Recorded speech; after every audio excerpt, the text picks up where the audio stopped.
The founding of the New Age movement can be traced back to the 19th century in Theosophy.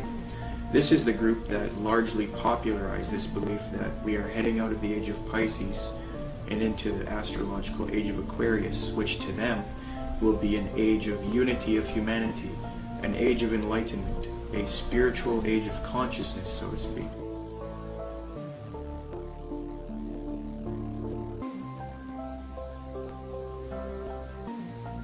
Very clear, yes, there's going to be a one world, political, economic, religion, and this is what all the globalists, the elite, the high-level occultists, the high-level New World Order people, this is what they're wanting. This is what the Bible pretty much clearly predicts as well, and this is obviously what we're moving to. The Freemason and One World Government advocate Zbigniew Brzezinski said the following in his work Between Two Ages, quote, "The technotronic era involves the gradual appearance of a more controlled society. Such a society would be dominated by an elite, unrestrained by traditional values.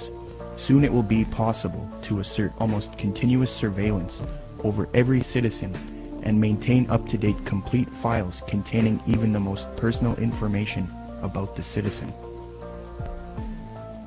This admitted New World Order agenda to create a one-world government that rules over humanity is not only political, it is also spiritual and based on what is known as the New Age.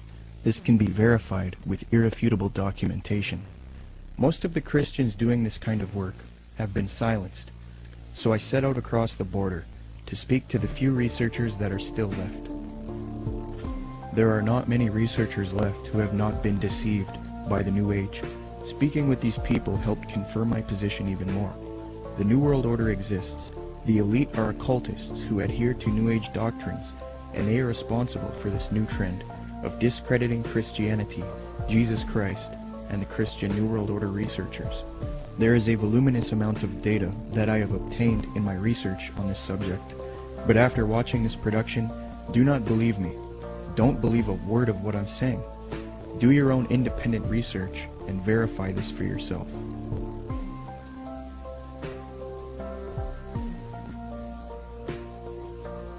The very word secrecy is repugnant in a free and open society, and we are, as a people, inherently and historically opposed to secret societies, to secret oaths, and to secret proceedings.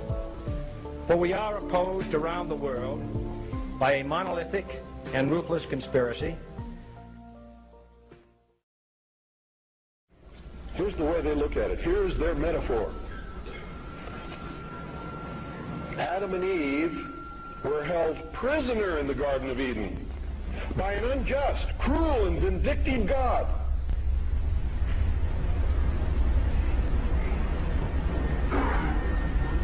Until Lucifer, through his agent Satan, set man free from this garden by giving him the gift of intellect.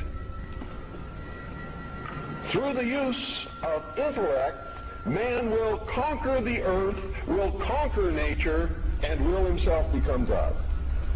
It's taught in every Masonic temple in this land. Every secret brotherhood, every secret society,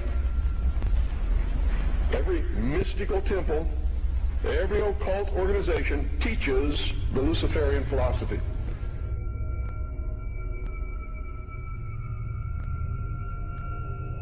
To understand the New World Order and the New Age worldview, we must go back into history and examine its origins. But first we must define our terms. By New Age, I am speaking about a worldview that has many facets and components, such as astrological and zodiacal beliefs in the New Age concept, channeling higher powers to achieve knowledge, meditation, the belief that all is one, or forms of monism, the belief that we can attain godhood, esotericism, or in other words, reinterpreting ancient texts to find hidden meanings and unify all religious belief into one, the belief that we need a one-world system for the coming age of Aquarius. By New World Order, I am talking about a political agenda to create a one-world system, one-world government, one-world economy, unity of humanity into one organism, control over humanity, and submission of the masses. but today the largest countries of the world have agreed a global plan for recovery and reform, I think a new world order is emerging, and with it the foundations of a new and progressive era of international cooperation. To understand what is going on today with respect to the New World Order and the New Age movement, we must have recourse to the 19th century organization called the Theosophical Society. This organization in particular, among others, is largely responsible for the modern New Age movement and the political doctrine known as the New World Order. The founder of this organization was a woman named Helena Petrovna Blavatsky. Born August 12, 1831, Helena Blavatsky was very interested early in her life in the supernatural and the mythological. From 1848 to 1858, Blavatsky would travel the world to ascertain an understanding of the religious traditions of the world. She claimed to have traveled to South America, Egypt, Canada, France, Greece, Mexico, Tibet, India, Germany, and England during this time. It is said that during this travel she learned many mysteries, secrets, and occult knowledge from every walk of life. With all of this new esoteric information in her mind, she moved to New York in 1873. Then in 1875, she formed an occult organization called the Theosophical Society. She founded this society with two men, Colonel Henry Steele Olcott and William Quan Judge. According to Olcott, Theosophy already had thousands of members and branches all over the world by 1885. After New York, Blavatsky and Olcott established the Theosophical headquarters in India, and the membership roster grew increasingly as time went on. Blavatsky's influence came from her writings. Her first book was entitled Isis Unveiled, published in 1877. She started a magazine in 1887 called Lucifer Magazine. Her principal work, The Secret Doctrine, was then published in 1888. She then wrote The Key to Theosophy and The Voice of Silence. These works are now famous, and contained in these writings are the doctrines that helped mold the New Age movement to what it is today. It is said that part of Blavatsky's book, The Secret Doctrine, was channeled to her through an ascended master or highly evolved being called Kuthumi, who spoke to her. Belief in these ascended masters who communicate to humanity is very crucial when studying the New Age. We will look at that doctrine later. The age concept that says humanity is leaving the age of Pisces and entering the golden era or age of Aquarius was popularized by Blavatsky. She taught Theosophists, at any rate, some of them who understand the hidden meaning of the universally expected avatars, messiahs, socioshis, and Christs, know that it is no end of the world, but the consummation of the age, i.e. the close of a cycle, which is now fast approaching. Again, the messianic cycle of the man connected with Pisces. It is a cycle, historical, and not very long, but very occult, lasting about 2,155 solar years. It occurred 2,410 and 255 BC, or when the equinox entered into the sign of Ram, and again into that of Pisces. When it enters in a few years the sign of Aquarius, psychologists will have some extra work to do, and the psychic idiosyncrasies of humanity will enter on a great change. These Theosophists teach that Jesus was simply a representation of the age of Pisces, and that he was an initiate into the mystery schools, or cults of spiritual teachers and masters. They teach people that the new age of Aquarius is going to be that of a utopia, where the world unites into a one-world system, the exiting out of Jesus' age, and the entering into a new world teacher's age. They say each age is accompanied by a great world teacher, be it Buddha, Jesus, etc. So for the advent of the age of Aquarius, they claim a new world teacher will guide humanity into it. Blavatsky was reluctant to fuse these theosophic beliefs with politics, however. Nonetheless, she still advocated monism and a one-world brotherhood, or uniting, of mankind. In Blavatsky's book, The Key to Theosophy, she lists three main goals of theosophy: universal brotherhood of humanity without distinction of race, color, or creed; to promote the study of the world's religions, and to investigate the hidden mysteries of nature.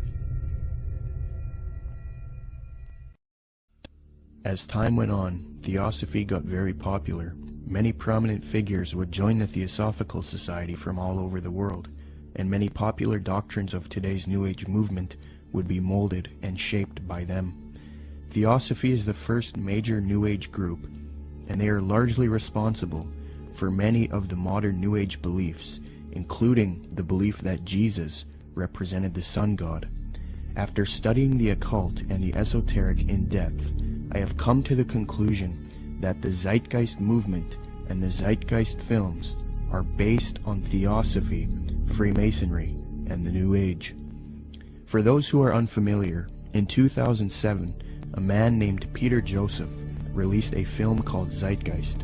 This film received millions of views on the internet and became very popular. Then in 2008, Zeitgeist Addendum, the sequel, came out. From there, Peter Joseph established the Zeitgeist movement. Whether Zeitgeist was a film that was intended by Peter Joseph or whoever was behind it to be what it ended up being, I don't know. But I can say that the message that's being expressed by Zeitgeist is without a doubt the most clear depiction of the mystery school ideology. And it's done in such a way to be, it's kind of what I've described as a sort of mystery schools for dummies. It's a way to get people that normally wouldn't be setting foot to any various secret societies. It's a way to indoctrinate them and get them to believe in the same sort of elitist mindset without having to go through any particular initiation. It's also usually accompanied with the idea of pride. That is that the people believe that what they believe is only for a select few, and that sort of has this way of sticking with them, and that nobody believes what I believe, and so it's sort of this elitist mindset that comes with that as well. The first Zeitgeist film was divided into 3 sections. The second section was about 9/11 being an inside job. The third section was about the corruption of the Federal Reserve. I have no real issue with the last 2 sections, but since the release of the first Zeitgeist film, Peter Joseph, the creator, has distanced himself from the 9/11 issue altogether.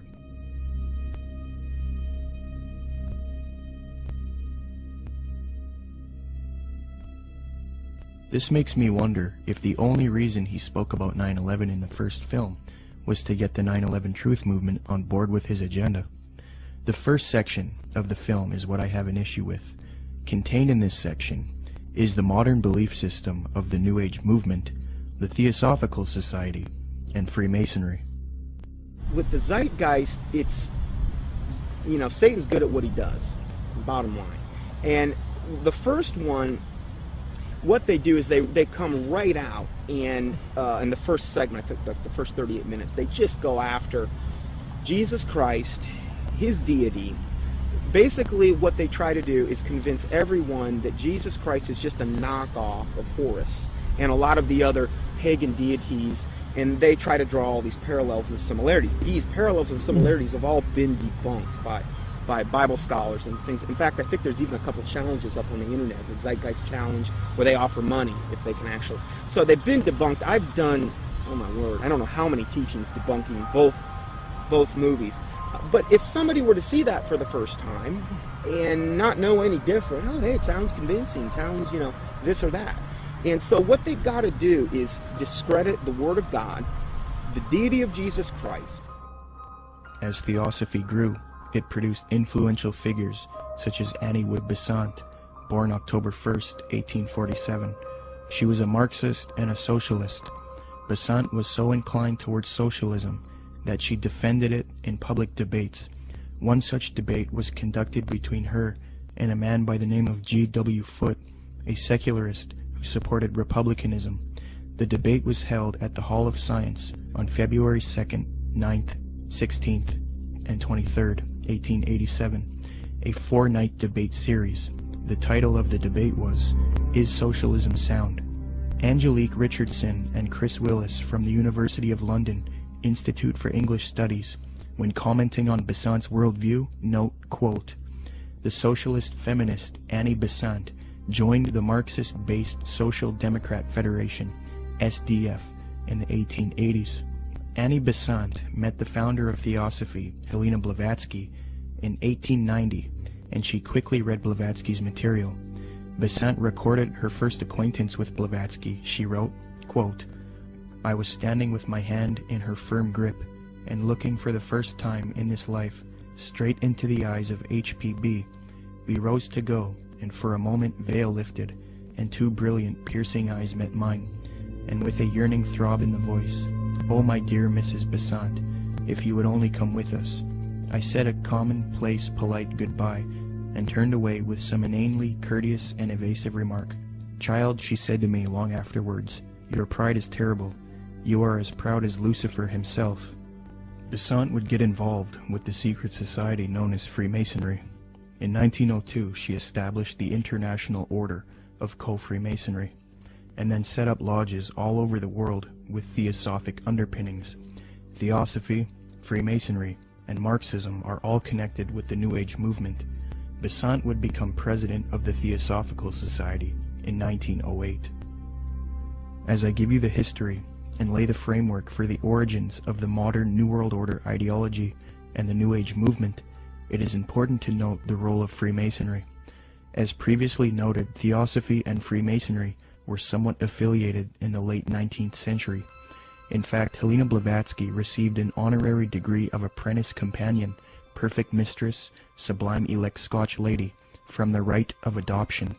She was awarded with these titles by the 33rd degree Freemasons John Yarker, M. Kaspari, and A.D. Lowenstock. Here is a reprint of the Masonic certificate that Blavatsky received.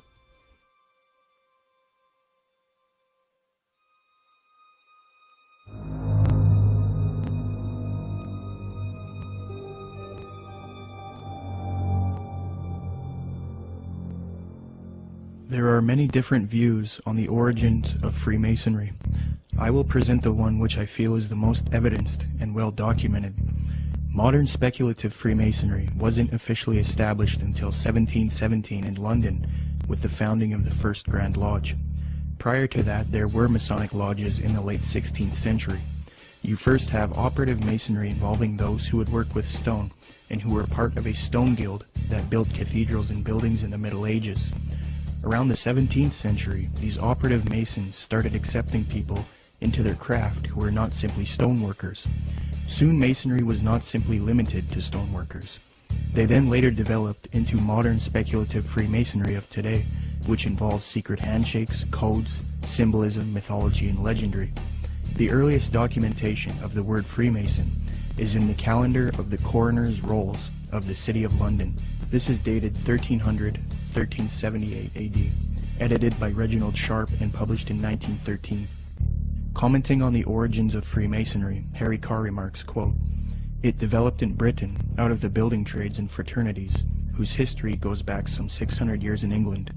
I do insist, however, that our present-day speculative Freemasonry is directly descended from the operative Masonry, whose beginnings we can trace back to the earliest record of organization among Masons in 1356. As far back as 1917, as modern Masonry was already 200 years old, people were recognizing the connection Freemasonry and Theosophy had. In the 1917 work Heresies Exposed, W. Host remarks, quote, "Freemasonry viewed doctrinally is Theosophy."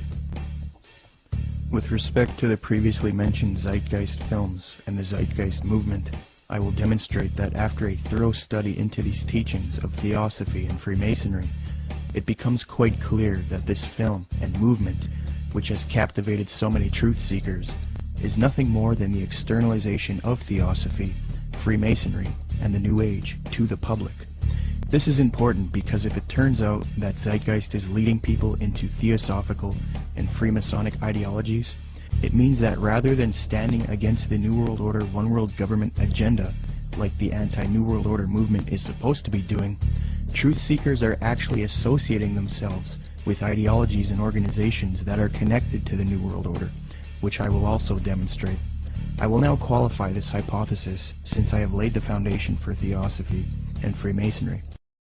Theosophists and Freemasons, as part of their esoteric doctrine, taught that Jesus was the sun god, the S-U-N, in the sky, and that he was based on the age of Pisces within the zodiac. The Marxist Theosophist Annie Besant taught her students, quote, "Then the sun retrograded into Pisces at the time of the birth of Jesus Christ, the Pisces influence being shown by cures performed by stepping into pools of water, Christ choosing his first apostles from fishermen," unquote. Similarly, the founder of Theosophy, Helena Blavatsky, taught, quote, "Ichthus, a fish. Some of his early disciples were fishermen. Pisces, a conventional shape for the fish," unquote. The notorious Freemason Manly Palmer Hall taught, quote, "During the age of Pisces, the fish was the symbol of divinity, and the sun god fed the multitude with 2 small fishes." In another context, Blavatsky reinforces Theosophy's belief about Jesus, quote, "For the salvation of the world, this was the sun, shorn of his golden rays, and crowned with blackened ones, symbolizing this loss as the thorns. Jesus and even Apollonius of Tyana were but epitomizers of the history of the sun." These doctrines are very sacred to Theosophists and Freemasons. The first section of the first film, Zeitgeist, externalizes these same Theosophic and Freemasonic beliefs, fringe views that historians and scholars dismiss. Zeitgeist repeats, quote, "Jesus is the Son of God. Now Jesus is the figure who ushers in the age following Aries, the age of Pisces," unquote.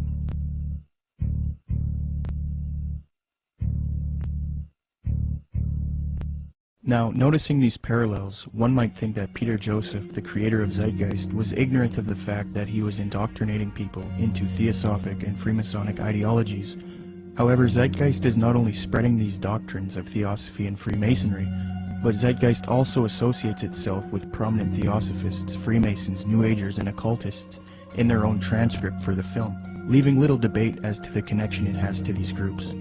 Zeitgeist listed all of its sources for the film in its online transcript, and among the names of people appealed to are Helena Blavatsky, the founder of Theosophy, the Freemason Albert Churchward, New Ager Acharya S., New Ager occultist and theosophical apologist Jordan Maxwell, the Druid Gerald Massey, Edward Carpenter, the socialist and acquaintance of Theosophist, Freemason and Marxist Annie Besant, the Freemason Manly P. Hall, and the Druid Godfrey Higgins, who is associated with Helena Blavatsky.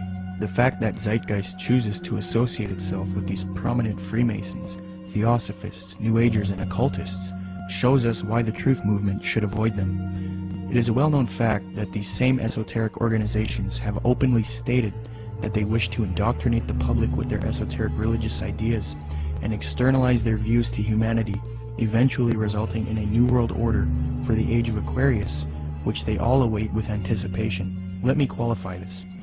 As Theosophy grew, it produced another prominent woman named Alice Bailey, born June 6, 1880. She is one of the most influential Theosophists, and it was her who was responsible for convincing New Agers that humanity needs to make a one-world government and one-world religion for the age of Aquarius. In order to achieve this system, she deemed it necessary to teach humanity the religion of Theosophy and Freemasonry, the same doctrines that Zeitgeist is now spreading. Speaking on the spiritual war between esotericists and people who refuse to accept the New Age, she says, quote, "It will be fought largely with mental weapons and in the world of thought. It will involve also the emotional realm from the standpoint of idealistic fanaticism. This inherent fanaticism will fight against the appearance of the coming world religion and the spread of esotericism. It must not be forgotten that only those souls who are on the probationary path, or the path of discipleship, will form the nucleus of the coming world religion. There is no question, therefore, that the work to be done in familiarizing the general public with the nature of the mysteries is of paramount importance at this time. When the Great One comes with his disciples and initiates, we shall have the restoration of the mysteries and their exoteric presentation as a consequence of the first initiation." Alice Bailey also reveals that Freemasonry is meant to produce advanced occultists and is in accord with the theosophical goals. Quote, "The Masonic movement, when it can be, divorced from politics and social end from its present paralyzing condition of inertia, will meet the need of those who can and should wield power. It is the custodian of the law, it is the home of the mysteries and the seat of initiation. It holds in its symbolism the ritual of deity, and the way of salvation is pictorially preserved in its work. The methods of deity are demonstrated in its temples, and under the all-seeing eye, the work can go forward. It is a far more occult organization than can be realized, and it's intended to be the training school for the coming advanced occultists, unquote. The main source of Zeitgeist is Acharya S. She advocates one world system under the age of Aquarius. This is very interesting as the main source that this traces back to is Alice Bailey. You can trace this to one book in particular called The Externalization of the Hierarchy, which advocates this extensively and even openly admits this in the first few pages of that volume. In his book The Arcana of Freemasonry, the Freemason Albert Churchward that Zeitgeist appealed to gave the following admission, quote, "Can the unity of the world be accomplished by Freemasons? Yes, and by Freemasons only." There is a common misconception about Freemasonry, and that is that many people believe it is merely a friendly fraternity where men meet up to network and socialize. This is partially true, but there are elements of Freemasonry that are not so innocent. The Freemasonic Society was infiltrated in the late 18th century by an organization called the Order of the Illuminati. There's a lot of fictional, embellished information about the Illuminati, but if you sift through all of the data, there are some very important key facts. All historians will grant that the Illuminati certainly existed in Bavaria, Germany, and that it was founded in 1776 by a man named Adam Weishaupt. This organization was a type of revolutionary organization that sought political and societal reform. The order grew and became very popular. It was then outlawed by the patriotic ruler of Bavaria, Duke Karl Theodor. He issued 3 edicts against the Illuminati, the third being in 1787. Illuminati writings were discovered after raids of castles and arrests of members. These writings were then translated from Old High German by 2 men contemporary with the Illuminati, Abe Barrel and John Robison. The writings were published in their works Proofs of a Conspiracy and Memoirs Illustrating the History of Jacobinism. The writings revealed that the Illuminati wanted a one-world system ruled by them, the overthrow of religion, and the infiltration of Freemasonry to achieve this so that they could operate under another name and occupation. The founder of this order, Adam Weishaupt, stated, quote, "Do you realize sufficiently what it means to rule in a secret society, not only over lesser or more important of the populace, but over the best of men, over men of all ranks, nations, and religions, to rule without external force, to unite them indissolubly, to breathe one spirit and soul into them, men distributed over all parts of the world." The prolific Freemasonic author and historian Albert Mackey reports, quote, "To give the order a higher influence, Weishaupt connected it with the Masonic institution, after whose system of degrees in esoteric instruction and of secret modes of recognition it was organized. The order at first was very popular, and enrolled no less than 2,000 names upon its registers, among whom were some of the most distinguished men of Germany. It extended rapidly into other countries, and its lodges were to be found in France, Belgium, Holland, Denmark, Sweden, Poland, Hungary, and Italy. The original design of Illuminism was undoubtedly the elevation of the human race, but it cannot be denied that in the process of time, abuses had crept into the institution, and that by the influence of unworthy men, the system became corrupted. So fused with Freemasonry in the 18th century was the doctrine of elitism and globalization, the overthrow of religion, namely Christianity. The question is, did the Illuminati cease to exist after it was outlawed in Bavaria, or did it live on? According to historians like Mackey and others, the Illuminati infiltrated Masonic lodges all over Europe before it was persecuted by the Bavarian government. So with that in mind, how could the Bavarian government stop this order? if it was already all over Europe? The answer is they couldn't have. The Illuminati was too big, and thus it continued under Freemasonry. The French historian Henry Martin reports, quote, Vicept proposed as the end of Illuminism the abolition of property, social authority, nationality, and the return of the human race to the happy state in which it formed only a single family, without artificial needs, without useless sciences, every father being priest and magistrate. President George Washington himself was convinced that the Illuminati existed after 1785, when it was outlawed in Bavaria. He corresponded with the Reverend named G.W. Snyder, voicing his concerns about the Illuminati. This was written 13 years after the Illuminati was outlawed in Bavaria. George Washington states, quote, I have heard much of the nefarious and dangerous plans and doctrines of the Illuminati. It was not my intention to doubt that the doctrines of the Illuminati and the principles of Jacobinism had not spread in the United States. On the contrary, no one is more truly satisfied of this fact than I am. The idea that I meant to convey was that I did not believe that the lodges of Freemasons in this country had, as societies, endeavored to propagate the diabolical tenets of the first or the pernicious principles of the latter, if they are susceptible of separation, that individuals of them may have done it, or that the founder or instrument employed to found the democratic societies in the United States may have had these objects and actually had the separation of people from their government in view, is too evident to be questioned. From President Washington, we learned that he believed the Illuminati was nefarious and dangerous. He had little doubt about the Illuminati spreading to America by 1798. He was truly satisfied, or in other words, convinced of this fact. He thought it was too early for whole Masonic lodges to be striving for Illuminati objectives, but he did believe individuals within American lodges were certainly doing so. He believed the founder or instrument used to found the democratic societies in the USA may have had Illuminati objectives in mind, and that they had the separation of the people from their government in view. According to Washington, these things are too evident to be questioned. That same year, the president of Yale University, Timothy Dwight IV, spoke out against the Illuminati. Quote, the great and good ends proposed by the Illuminati as the ultimate objects of their union are the overthrow of religion, government, and human society, civil and domestic.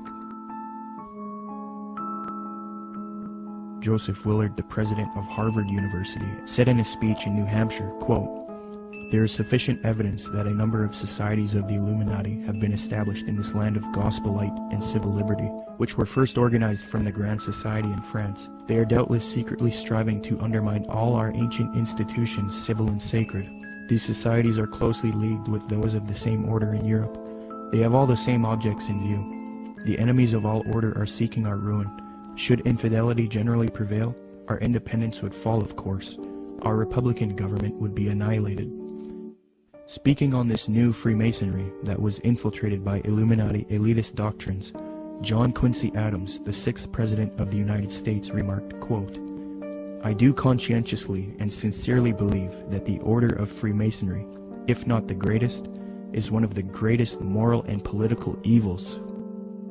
Because this Illuminati doctrine of globalization and societal reform was fused into Freemasonry, later prominent Masons started voicing their anticipation of a new world order, one world system.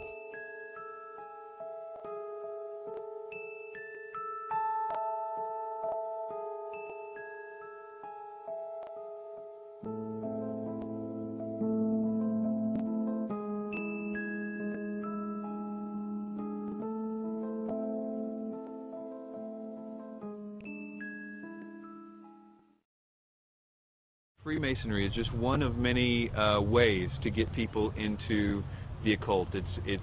But even more than that, it's able to get them into a really sort of packaged way to produce people that can be used in a more mechanical way in the system. That is, that they can be put into places of power to turn a lot of the gears and things like that. Let me demonstrate that the high levels of Freemasonry and Theosophy are now simultaneously striving for a new world order, one world religion. Their dogma is that for the upcoming age of Aquarius, humanity needs to unite into a one world government or new world order. The former Supreme Grand Master of the Fraternity of the Rosy Cross, or FRC, Reuben Swinburne Plimer, wrote in his work Ancient Mystic Oriental Freemasonry, quote, Mystic Masonry is not only the key to the religion taught to all men in all ages from the very beginning of conscious life up to the present, but it holds the keys to these religious and is, in fact, the very repository of religion itself. It has for its object the uniting of mankind into a universal brotherhood. The 19th and 20th century Freemason and Rosicrucian Arthur Edward Waite admitted that secret societies he was involved with control political, scientific, and religious affairs. Waite believed that these societies always existed in every nation and are connected to modern societies, which I believe can be disputed. But nonetheless, he stated the following in his work, The Real History of the Rosicrucians, quote, "Beneath the broad tide of human history, there flow the stealthy undercurrents of the secret societies, which frequently determine in the depths the changes that take place upon the surface. These societies have existed in all ages and among all nations, and tradition has invariably ascribed to them the possession of important knowledge in the religious, scientific, or political order according to the various character of their pretensions," unquote. The official Freemasonic Scottish Rite magazine, entitled The New Age magazine, admits that it is for a New World Order, New World Religion, and New Age. Quote, "Great God our King has chosen the great American public schools to pave the way for the new race, the new religion, and the new civilization that is taking place in America. Any mother, father, or guardian who is responsible for the taking away of the freedom of mind, freedom of will, or freedom of spirit is the lowest criminal on earth, because they take away from that child the God-given right to become part of God's great plan in America for the dawn of the new age of the world." 33rd degree Freemason Manly Palmer Hall advocated world government, quote, "The new Atlantis sets forth an ideal government of the earth. It foretells that day when in the midst of men there shall rise up a vast institution composed of the philosophic elect, an order of illumined men band together for the purpose of investigating the laws of life and the mysteries of the universe. The age of boundaries is closing, and we are approaching a nobler era when nations shall be no more, when the lines of race and caste shall be wiped out, when the whole earth shall be under one order, one government, one administrative body," unquote. Alice Bailey, the prominent theosophist, stated, quote, "The new era is coming. The new ideals, the new civilization, the new modes of life, of education, of religious presentation, and of government are slowly precipitating, and nothing can stop them." N. Sri Ram, a prominent theosophist and New World Order advocate, stated, quote, "Let us first consider the restoration of the mysteries.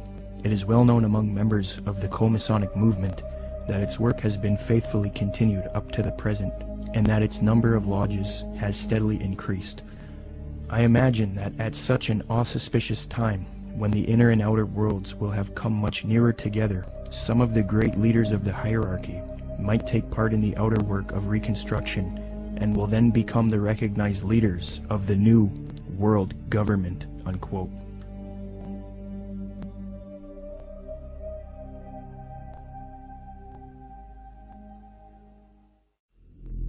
Now, this was written by Manly P. Hall. Manly P. Hall was both a Grand Master within Freemasonry, and he was a Grand Master in the Illuminati. And he says, "All of sincere heart will find consolation in the conviction that powers beyond and above human corruption continue to administer the destiny of the globe. It would be a mistake to confuse the governing bodies with the various sects which pretend to authority but give no indication or proof that they can manage efficiently even their own affairs." Now, Manly P. Hall knows who he's referring to here because he's part of that secret body. But of course, he speaks positively of it. The Zeitgeist films and movement have more ties to Theosophy and Freemasonry. At just 2 minutes into the second Zeitgeist film, Zeitgeist Addendum, a lecture of a man by the name of Jiddu Krishnamurti is played. Jiddu spent much of his childhood in southern India. Jiddu's father was a member of the Theosophical Society in southern India. When Jiddu was a boy, he was discovered by the Theosophist C.W. Ledbetter. Ledbetter was a man who was brought up on charges of immoral behavior with young boys, yet he still had a close relationship with the president of Theosophy, Annie Besant. Ledbetter and Besant would adopt Jiddu and take him to England. They raised him and brainwashed him into the Theosophic esoteric teachings. They were convinced that he was their return of the Christ and that he would lead humanity into the age of Aquarius as the world teacher for the New Age. Jiddu thought he was the Christ for many years due to being brainwashed, and he would give lectures speaking with authority on esoteric and occult matters. However, Jiddu became reluctant, and after many years decided not to be the Christ of Theosophy. He was a false Christ, and he later departed from Theosophy. He did retain connection with Theosophists, and devoted the later part of his life to giving lectures on New Age spirituality. He authored many books on the subject as well. The fact that Zeitgeist would include this man in their film, knowing his deep connection with Theosophy, should demonstrate to everyone the New Age esoteric nature of the Zeitgeist films and movement. One of the main claims of Zeitgeist is that the gospel story of Jesus is derived from the stories of previous pagan gods. They attempt to draw parallels between Jesus and these other gods to try to show that the story of Jesus is just a copycat story. Subsequently, these claims have all been debunked by scholars and historians. Zeitgeist appealed to Acharya S. for this theory. These claims can be found in her book, The Christ Conspiracy. Interestingly, it was the founder of Theosophy, Helena Blavatsky, and the Marxist Theosophist Annie Besant who popularized these types of arguments and inserted them into the New Age movement. The emphasis is removing uniqueness from Jesus Christ in Christianity, because to the New Ager, humanity is leaving Jesus' age of Pisces, which they believe is now evil. According to them, many people are still stuck believing in Christianity, holding the world back from their new spirituality. So what better way to fix this problem than to discredit the avatar of the previous Piscean age, Jesus Christ? They will even go as far as to say Jesus never existed in order to lead people away from Christianity. Thus the masses are now on board with the new Aquarian world order. Even modern New Agers around today will utilize this deception. New Age spokesman and disciple of Alice Bailey in Theosophy, Benjamin Creme, states, quote, "The 5 major initiations which take one to liberation have their symbolic enactment in the life of Jesus. That is what the gospel story is really about. It is a very ancient story and has been presented to mankind again and again in different forms long before the time of Jesus," unquote. When one compares Acharya S.'s book The Christ Conspiracy to Helena Blavatsky's book Isis Unveiled Volume 2, it becomes quite clear where Acharya got much of her material. For extensive rebuttals to this copycat thesis, see the following books, videos, and articles. The 3 things that Zeitgeist adopts from Theosophy and Freemasonry with respect to theology are 1. The belief that the story of Jesus was copied from other religions. 2. That Jesus is a representation of the sun. And 3. That Jesus ushered in the age of Pisces. It makes sense why Theosophists would spread these views, because they want a world system for the age of Aquarius, and in discrediting Christianity and connecting Jesus to astrology, they can get apostate Christians on board. But why then does Zeitgeist spread this propaganda? Interestingly, the creator of Zeitgeist, Peter Joseph, has wanted a world system or utopia paradise on earth since the release of the first Zeitgeist film. And as far as the spiritual aspect of life, you know, we're all pure spirituality. Of course there's something outside of understanding, because we're just a fragment inside this larger whole. I end Zeitgeist with a very positive note. We're talking about the consciousness, the whole consciousness, because you can scientifically orient yourself and even more importantly, spiritually orient yourself into a collective consciousness to realize that we're all one organism. And the moment people stop dividing themselves up and generating religious division, political division, the moment people stop fighting amongst themselves is the moment paradise will dawn.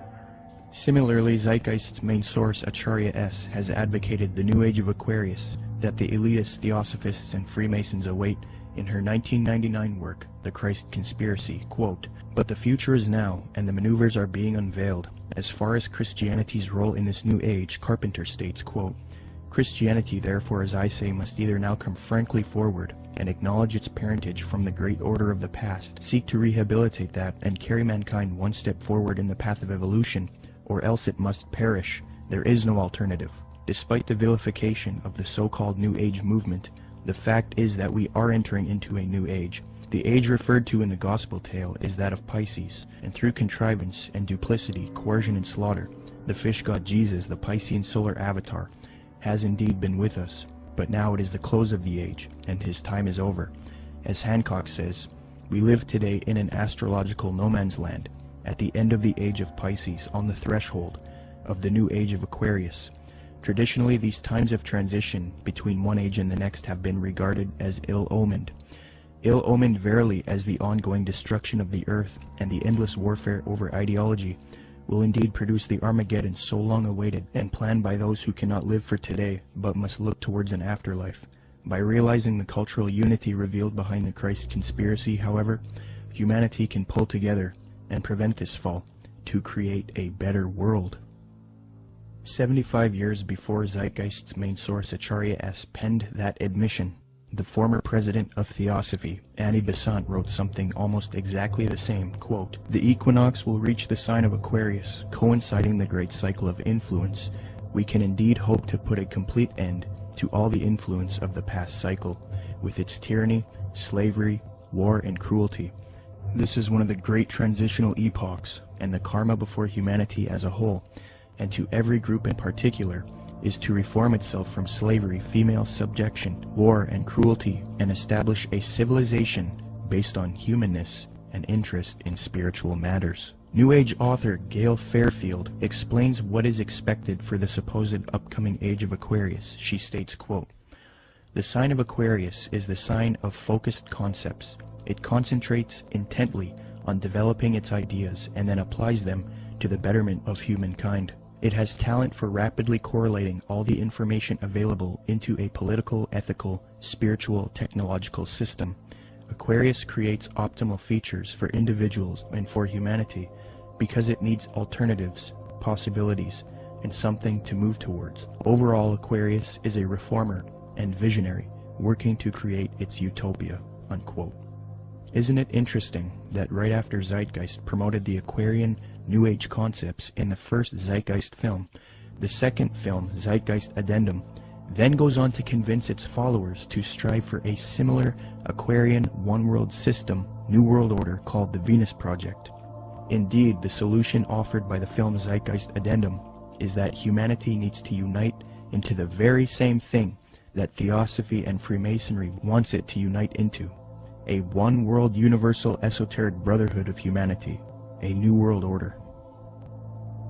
I think that the coming new system that the occultists speak of it's really crucial to understand that what they're talking about is not going to look like what we think the New World Order's control grid will look like. They believe that the utopia will be one of a spiritual utopia, one that's free of wars and religion. It's easy for a lot of people to have idealistic views about it. They're going to make it sound wonderful, which is what like the Zeitgeist Addendum particularly does in the second part, where they talk about, oh, we're going to like, you know, have free energy, we're going to provide your needs. There's been talk about erasing all debts. That's more the Venus Project is more what is it Jacques Vallée? Jacques Fresco. That's more what he's into. Okay, this is his utopian approach to the New World Order, where I literally heard him say on the addendum, where he said we'll have no laws.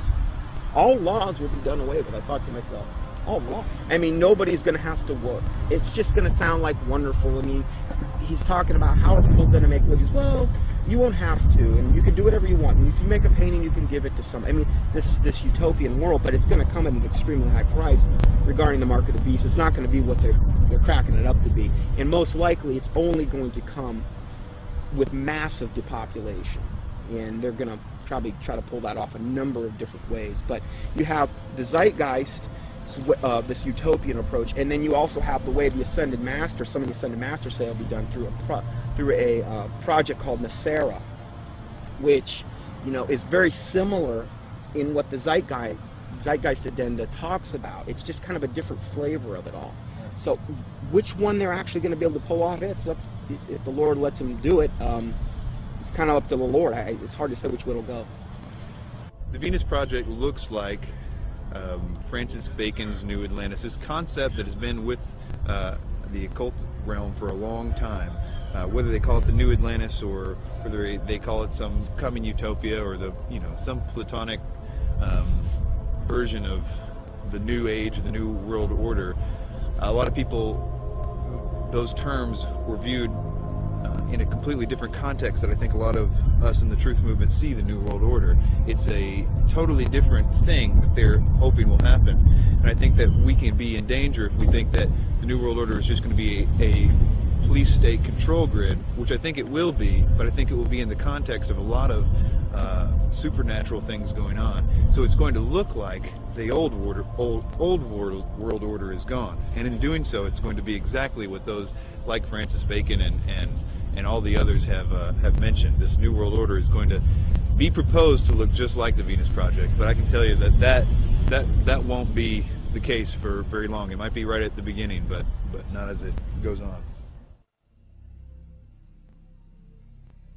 According to the New Agers, Theosophists, as well as many elitists and Freemasons, there exists a group of highly evolved men and women called the Masters of Wisdom.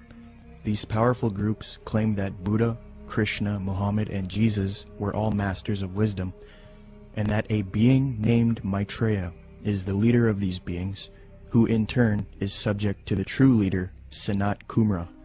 New Age Theosophist Dane Rudhar concedes that the leader of the Masters, Sanat Kumara, is in fact Satan, according to the esotericists. Quote, Satan is an anagram for Sanat Kumara, who in the esoteric philosophy of India is the Promethean being who gave mankind the fire of self-conscious and independent individual selfhood, unquote. John Michael Greer in the New Encyclopedia of the Occult notes, quote, Satan has a possible echo in theosophic lore, where the Lord of the world, the spiritual ruler of the earth, and the head of the Great White Lodge is Sanat Kumara, a lord of the flame who descended to earth from Venus in a fiery chariot some 6 million years ago, unquote. Helena Blavatsky taught her students that it is actually Satan who is God, the Messiah, and that Jehovah is the evil one. She stated, quote, It is but natural, even from the dead letter standpoint, to view Satan, the serpent of Genesis, as the real creator and benefactor, the father of spiritual mankind. For it is he who was the harborer of light, bright radiant Lucifer, who opened the eyes of the automation created by Jehovah, as alleged, and he who was the first to whisper, In the day ye eat thereof, ye shall be as Elohim, knowing good and evil, can only be regarded in the light of a savior and adversary to Jehovah, the personating spirit. He still remains in esoteric truth the ever-loving messenger, the angel, the seraphim and cherubim, who both knew well and loved still more, and who conferred on us spiritual instead of physical immortality. The Theosophist H. Alexander Fusel seeks to deify Satan, quote, Satan, then, was originally a divine being destined to carry light and life to the netherworlds. He stands for the gift of free will and self-conscious mind to man, a power which at once seduces and uplifts man, for with free will comes the power to go astray. Satan is therefore man's teacher, unquote. Once you are willing to give worship to Satan is when you are given a certain kind of power that the deceived, those that are just thinking it's them or thinking that something else, can't have access to. So Freemasonry is a systematic way to get people to that level without actually just coming out and saying it right at first. One of the former leaders of the Theosophical Society, who was contemporary with Blavatsky and Annie Besant, tells us what the 19th century position on Satan is. In his work Spiritualism, Madame Blavatsky, and Theosophy, Rudolf Steiner states, quote, Lucifer is not a being that we can see with our present-day physical eyes. Lucifer can be seen only with the awakened clairvoyance.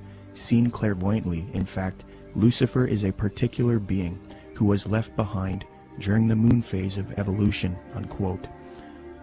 N. Sri Ram, who often gave lectures at the United Nations, a major theosophist and writer for Lucifer magazine, clarifies, quote, "The adversary, or Satan, is no other than Lucifer, the light-bearer, the bright morning star.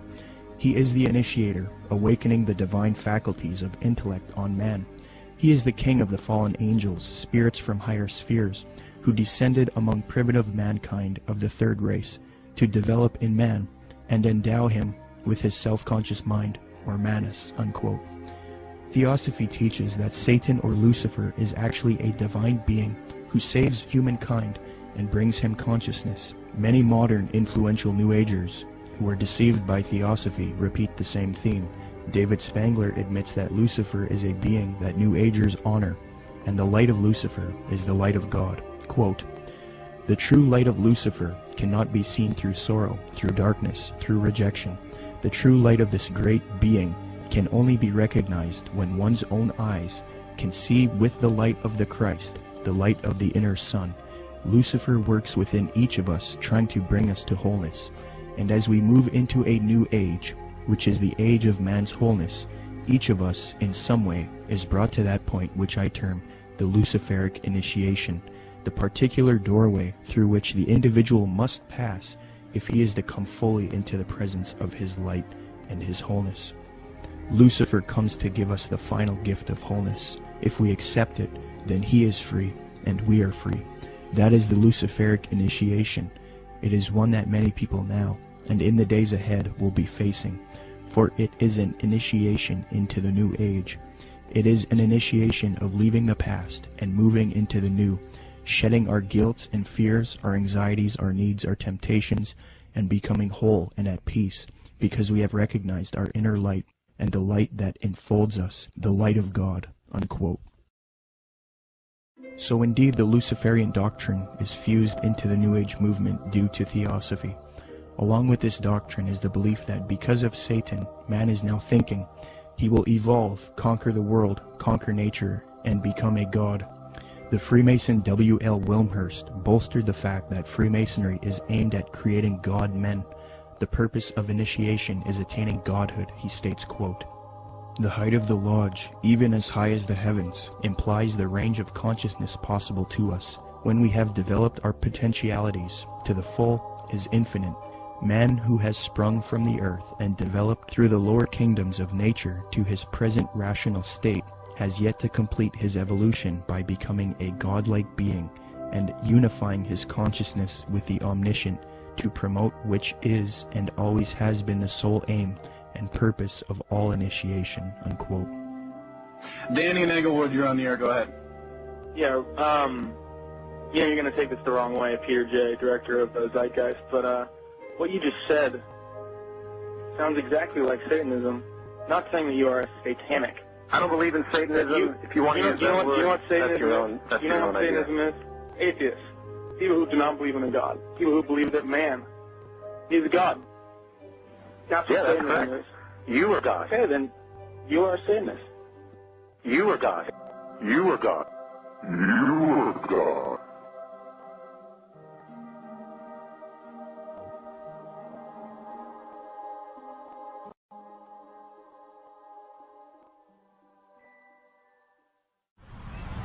Okay, can you tell us about Benjamin Creme, Maitreya, and the Ascended Masters? Okay, well, Benjamin Creme was born in 1922, and in 1959 he was contacted by one of the masters, Ascended Masters. They don't really get real specific who actually contacted them first, but what they did is asked him if he wanted to participate in this coming, where he would actually talk about and be kind of like the John the Baptist for the coming Maitreya, as they called him. And he accepted, and in 1975 he started Share International, which is kind of like the mouthpiece for who they call Lord Maitreya. And in 1977, Maitreya actually made, according to them, his physical appearance, where he came from the Himalayas, and supposedly he occupied a body, came in on a plane from the Himalayas, and they even used that whole thing about him coming from the Himalayas in 1977 to say that this fulfills the Bible scriptures where it said he will come in the clouds, which is such a joke. But so Maitreya has really been, or Benjamin Creme has really been, like, again, the kind of like the false version of John the Baptist for Maitreya ever since, really. He's went around, lectured. He lectures at different and various occult groups. He lectures at Masonic halls and these types of things, places where he feels comfortable at. And he's been trying to herald in Maitreya for a long time. They've made many predictions where, they said, okay, he's most likely going to appear within this time frame, and most of the time they've just got everything wrong. So they'll say, well, he could appear any moment, but we don't really know when. The New Age religion, folks, is going to have a worldwide leader, a charismatic political and religious leader that they call Lord Maitreya. At least so far that's who they call him, or that's what they call him. This individual, as far as I know, has not made his public appearance yet, but the New Agers claim that he is on the earth at the present time. They claim that he came to live with the Asian community in East London, England, in July 1977 by descending from his ancient retreat in the Himalaya mountains along the border of India and Tibet. They further believe that his imminent emergence into full public view is assured. They also claim that this individual is the one that the Christians call Christ, the Jews call the Messiah, the Buddhists call the fifth Buddha, the Hindus call Krishna, and the Muslims call the Imam Mahdi. In other words, all of the major religions of the world are awaiting the arrival of this one individual. And they say that he is on the earth now, patiently waiting for the appointed time to reveal his existence to the peoples of the world. They say that he will apparently assume the leadership of all of these religions, and when he does, he will create a one-world religion. The New Agers have written that in the esoteric tradition, previously defined as being intended for or understood by only a chosen few as an inner group of disciples or initiates, in other words, the esoteric means hidden. They claim that the word Christ is not the name of an individual, but the name of an office or function within the spiritual hierarchy of masters.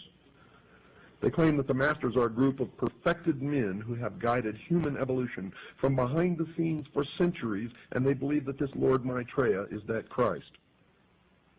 Now, Manly P. Hall has written of this individual by identifying him as, quote, the way, the truth, and the life, which coming to every life redeems all who accept it, unquote.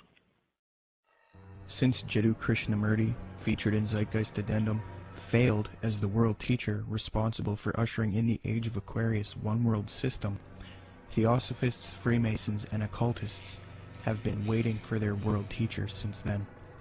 Well, on January 9th, 1959, a student of Alice Bailey and Blavatsky, who was already familiar with the doctrine of the Ascended Masters, Benjamin Creme, would come into contact with powerful forces who would appoint him to introduce Maitreya, the world teacher, to humanity. Creme's first experience is as follows. On January 3rd, 1959, Creme became possessed by an energy, and a message from an outside force said to him, "Go to Blackfriars Bridge, south side, Blackheath side, on January 9th, 9:30 p.m. So on January 9th, 1959, Benjamin Creme followed these instructions and crossed Blackfriars Bridge in London, walking to the south side. There was no one about. It was deserted. There was a car waiting at the far end of the bridge. He walked beside the car and looked inside of it. There were some people in it who he did not know, but one of them was a man who told him he had been receiving messages from the Ascended Masters. From there, Creme started receiving messages again from this force, who he now believed were these Ascended Masters that Theosophy invented. This entity told Creme to pull out his tape recorder. It began giving Creme long dictations, which he repeated into the tape recorder. The entity said, "Now our master Maitreya himself has something important to tell you." Creme then claimed to be overshadowed by Maitreya this leader of the Ascended Masters. In a sense, he was possessed by Maitreya. Krem claims that the experience was that of total identification with everything and everybody in the world, a kind of universal experience such as he had never felt. He was filled with a foreign tremendous energy. Krem claimed to have seen a vision of himself in the future, as well as Maitreya, the world teacher, who ushers in the age of Aquarius, one world system. Later he was instructed that he would help introduce Maitreya to the world. Since then, Krem started an organization called Share International. They have a website as well. It is aimed at promoting Maitreya and the teachings of Theosophy and the New Age.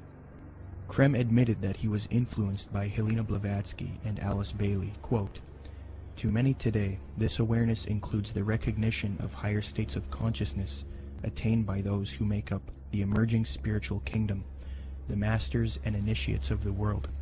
Their existence was first revealed in modern time by H.P. Blavatsky, co-founder of the Theosophical Society, as long ago as 1875.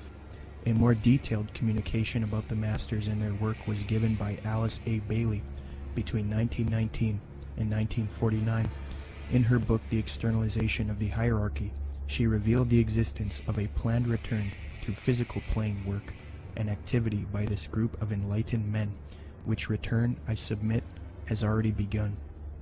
I think that what Blavatsky wrote down, even by her own admission, was not written by a ascended master, and I don't think that ascended masters exist. She was being deceived. Regardless of what we think, we have to at least believe her and the others involved in the high levels of the Theosophic movement, that what they got, the core levels, their secret doctrine, was given to them by off-world entities.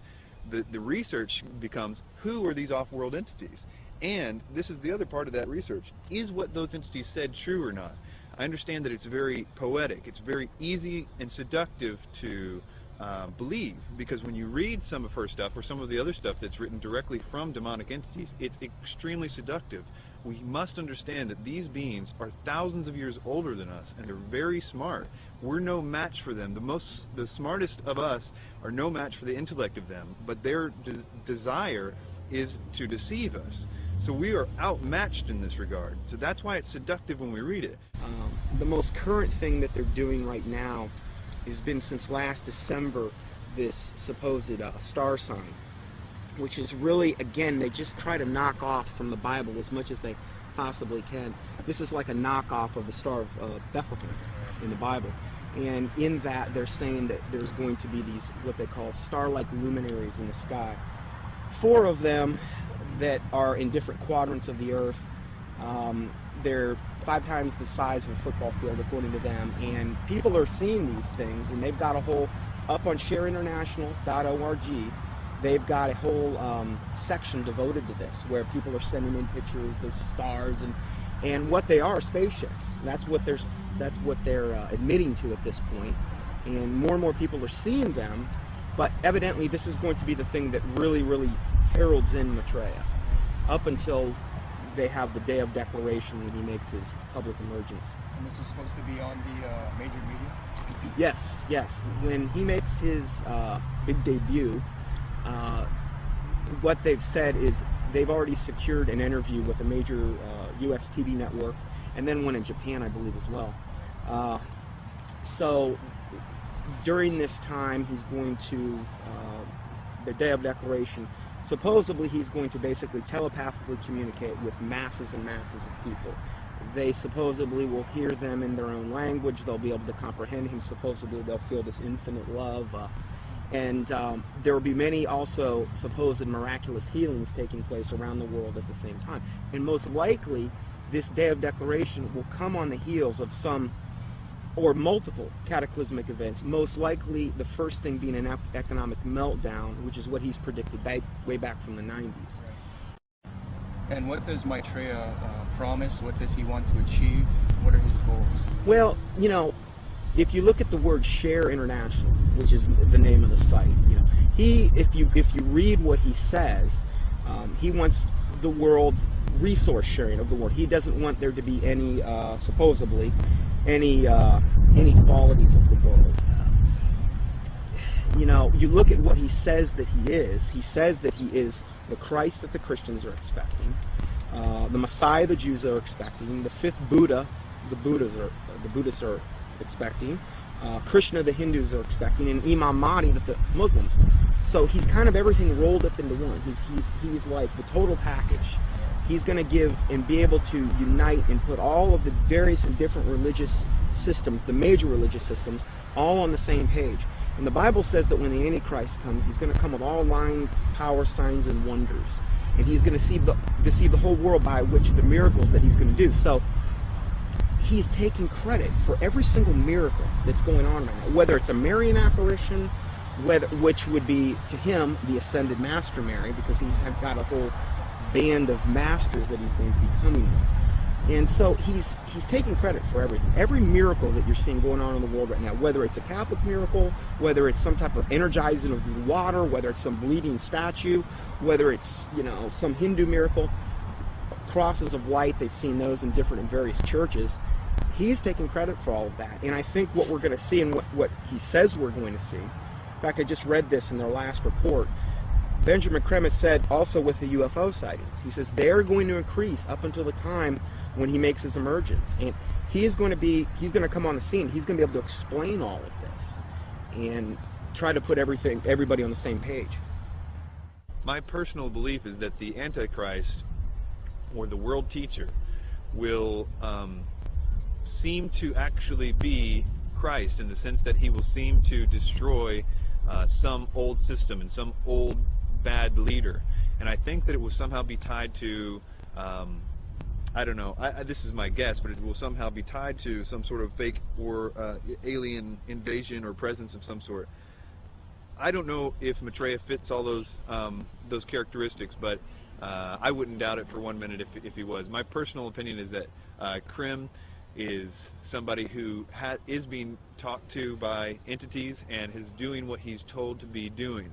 But you have to understand, a lot of times with people that are channeling entities like that, they oftentimes do and say things that don't come true, because the demons themselves don't know when. They're still on a timeline that they can't tell when something's going to happen. So they're always keeping something ready to happen in case, when they finally can. So in the case of that, like if you look at the Blossom Goodchild thing and these ideas that were consistently put out by channeled entities and things, it never came to pass because they don't have control over the timeline. They just have to always be ready. According to Share International and the Swahili edition of the Kenya Times, Maitreya made an appearance June 11, 1988, to a local congregation in Nairobi, Kenya. The editor of the Swahili edition of the Kenya Times, a veteran journalist named Job Matungi, witnessed the event and took some pictures. A summary of his article as it appeared in his newspaper is as follows, quote, "The tall figure of a barefooted, white-robed, and bearded man appeared from nowhere and stood in the middle of the crowd. He was walking slowly towards the new church building, away from the tent. Mary walked with him side by side. I stared at the stranger without blinking, wafted on top of his turbaned head, his feet, and his entire body.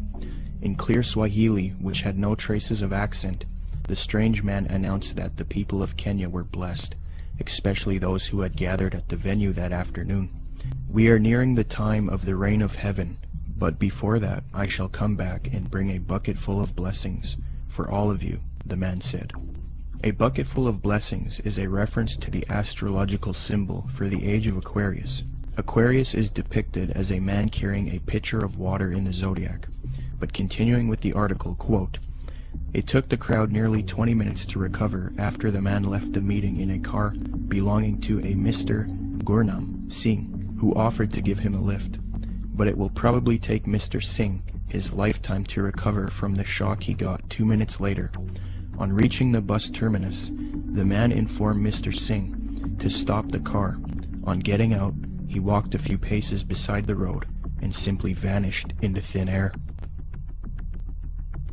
New Age expert and attorney Constance Cumby, author of The Hidden Dangers of the Rainbow, had stumbled onto this Maitreya figure in her research in the 80s. Her book, published in 1983, was the first book to give a full expose on Maitreya and Benjamin Krem. On page 21, She notes a Denver Post interview conducted by Jack Kissling speaking to Benjamin Creme, quote, "Won't the advent of a single world religion annoy the hierarchies of all the current Orthodox religions?" I asked. "More than that," he said with a smile. "They will be shocked. I dare say they will be among the last to accept the Christ." But according to Kissling, Creme said confidently, "It will come because it must. We will begin to live," he said, "as potential gods," unquote. Constance Cumby also notes that Creme is a Luciferian by citing a WLAC radio interview, quote, "In a November 9, 1982 radio interview over WLAC, Nashville, Benjamin Creme told the entire Bible Belt that Lucifer came to planet Earth from planet Venus 18.5 million years ago and made the supreme sacrifice for us," unquote. Constance Cumby had direct contact with Benjamin Creme face-to-face in Detroit, Michigan. I had the opportunity to meet this brave woman, and she showed me the place in which she had attended a lecture by Benjamin Creme.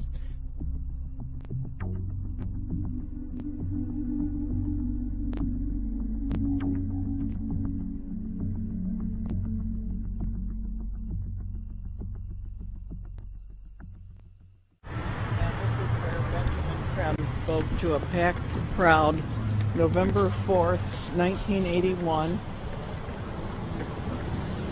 and Bread for the World was out there, had tables, Oxfam, every group you could think of was sitting out there.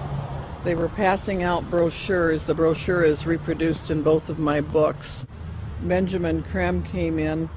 He gave some kind of a hand signal that looked something like that, and I thought at first he was waving to somebody, but the crowd appeared to flip into a trance. And then he started speaking, and he was rotating his head. I can't even come close to, it was as close to a 180-degree spin of a head as I've ever seen. How his head didn't snap off, I'll never know. And then he started talking and laying out what they were doing, and the crowd was thoroughly under several degrees of hypnosis. I knew many people in that crowd from political circles and social circles in Detroit for many years, and I talked to some of them, and the common denominator was they had all been through one kind of mind control course or another, one type of New Age class or another. I talked to a fellow behind me, Al Banks, and I said, he was a film producer doing much of what you're doing now. And I said, "Al, I know what I'm doing here tonight. What are you doing here?" And he said, "Because, Connie," he said, "I'm taking a course in miracles at Unity." He said, "I've joined Unity. We're all required to take a spiritual growth class. I've taken a course in miracles. It was a class requirement that we be here tonight." And then he said, "You know, Connie, I would have thought a progressive person like you would have joined Unity a long time ago." Well, then I started explaining to him exactly why I haven't, and he snapped, the glaze snapped off his eyes for a little bit. He thanked me for telling him. And then Creme came in and started doing his thing. And at the end of the evening, they had been promised an appearance by Maitreya, the Christ, channeled through Benjamin Creme himself, that Maitreya would speak through Benjamin Creme. And Benjamin Creme asked everybody to join in the recitation of the Great Invocation. I told the woman standing next to me, "I will not say the Great Invocation with you. I will say my own prayer." And she was a nice little prim, proper-looking black lady. Could have been active in any Black Baptist church in Detroit from her appearance. And she said, "No, that's all right, honey. We all have our own paths to God." And I said, "The reason I will not say the Great Invocation with you, the scriptures clearly said that the Antichrist would come denying that Jesus was the Christ." I said, "Benjamin Creme has denied it all evening and said Jesus was not the Christ and this Maitreya was." And the woman said what Benjamin Creme had said. She said, "There's been many Christs." I said, "There's been one, and his name is Jesus." And people turned from rows around and looked at me like I was crazy. And so then Benjamin Creme came in, and he started the nearly close to 180-degree spin of his neck again. And The crowd's hypnotic trance appeared to deepen, and he started out from the point of light within the mind of God, may light spring forth ever. And I went nice and clear, and I'll tell you, the acoustics in that building are wonderful. I said, Our Father, who art in heaven, hallowed be thy name. Thy kingdom come, thy will be done. And I did that each and every stanza. And they got down to the last part, said, may light and love and power fulfill thee plan on earth, and may it seal the door where evil dwells. And I said nice and loud and clear, I said, may Jesus Christ return to earth and end the evil present in this room tonight. Well, the funniest thing happened, or may I say it did not happen. Benjamin Creme stood there. He waited, and he waited. He clearly was watching for something to come over him, and it didn't happen. And he finally said to the crowd, he said, that will be all. You are dismissed. And, of course, everybody was extremely disappointed. And we went to the door, and I went walking out. I had brought some co-spies with me. They were kind of chickening out at that point and waiting for me. They were afraid of being ripped limb to limb. And I stood down there, and a number of those people knew me, and they were just furious with me. And I stood there calm, cool, and collected, and I said, well, I said, if you're Maitreya the Christ, Betreya the Christ, or whatever his name's supposed to be, or everything he's cracked up to be, one lousy Christian in there saying the Lord's Prayer shouldn't have stopped him. And Benjamin Creme has never come back to Detroit, although that was probably the most successful night financially and crowd-wise that he'd had in the United States. The following is a video taken in Iraq at a Shia Muslim festival.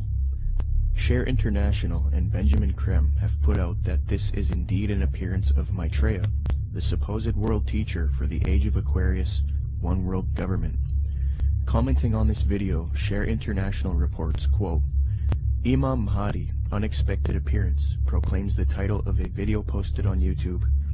A miraculous figure of glowing brilliant white light appeared on a video filmed in Karbala, Iraq, on the night of Ashura, 6 January 2008. This Shia Muslim ceremony commemorates the martyrdom of the grandson of the Prophet, Hussein, whose tomb is in Karbala. Benjamin Creme's master confirms that the light figure is Maitreya, Imam Mahdi to the Muslims, and that his dance-like movements with a sword remind us of his coming with the sword of cleavage. Could this be real, or is it a hoax? Is Maitreya real, or is he a hoax? Whatever the case may be, it turns out that it is not only New Agers and occultists who believe in this Maitreya, but politicians, presidents, and elitists also follow Maitreya. Wayne Peterson, a retired American diplomat and admitted supporter of Maitreya with connections to the Pentagon and the United Nations, stated the following about Mikhail Gorbachev in the White House in a Vision magazine interview, June 20th, 2000. Reporter Kendall Klug asks, I believe Mikhail Gorbachev has publicly stated his belief of the existence of Maitreya. Do you know if this is true? Wayne Peterson answers, I have one little story I could tell you about Gorbachev. A friend of mine who has worked with the World Bank went to the Heads of State conference in Europe and gave a speech where he borrowed many of Maitreya's ideas for economic reform out of a book by Benjamin Creme that I had given him. He told me that he had read the book on his flight to Europe and realized that his keynote address to these world officials, especially presidents and prime ministers, it was a very high-level meeting, was going to be very boring, with many having heard similar sentiments over and over. So he thought he would throw in some of Maitreya's ideas into the speech. The country he was in had a reigning monarch who invited him to lunch the next day. When he showed up for lunch, there were 16 to 20 people there, including Mr. Gorbachev. The monarch of this country said to my friend, I suppose you're wondering why we invited you here today. Well, we are all curious about where you got those ideas for your speech, which you presented yesterday. He said that my friend Wayne gave me a book written by Benjamin Creme about Maitreya's mission. Immediately they nodded their heads. We thought so, was the apparent response. That's why we invited you here. We all know of Maitreya, and we're doing what we can for him. but we are not able to say anything publicly because we are world leaders. We each have our own public to deal with. Only one person there stood up and said that they could use his name to legitimize these sightings, and that was Mikhail Gorbachev. He was the only man in the room who would say, "Use my name if you want." The reporter asks, "Do you think President Clinton has had an experience with Maitreya?" Wayne Peterson: "I don't know if President Clinton has. I believe that former President Bush has. We used to have transmission meditation groups that Maitreya had asked us to do around Washington, D.C. People who were interested in Maitreya and the reappearance story would get together once a week in Georgetown, in the home of President Bush's main counselor at the White House. President Bush came over to this house for dinner one night, and the hostess was in the dining room as President Bush asked her, 'What do you think? I'm running against Clinton in this election. Am I going to win?' She said, 'No, Mr. President, you are not. Maitreya has already said that you are going to lose to Clinton.' Bush never challenged her, but merely said, 'Yeah.' He didn't ask who Maitreya was. He was very quiet, and then said, 'I think I've got to go now.' Benjamin Krem has said many times that he had heard from one of Maitreya's associates that Maitreya had appeared to Bush and that they had a discussion in the White House. So that incident with my meditation group seemed to confirm that Bush did in fact know of Maitreya. I do know people in the White House have been visited by Maitreya many times, and the people I'm talking I've seen on the front page of the Washington Post, standing next to the president." In a December 19, 2008 London Telegraph article, Major Media Organization, Mick Brown praises Maitreya and Benjamin Krem, stating, quote, "This week has come encouraging news for anyone with an interest in signs and wonders, or desperate for a chink of light in the prevailing gloom, which probably means most of us. A savior is at hand."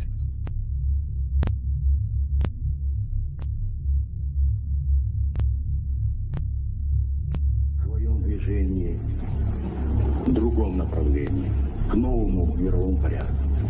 I think even that does not describe why the world has changed so much and why the world has turned so much toward a new world order and a new kind of civilization.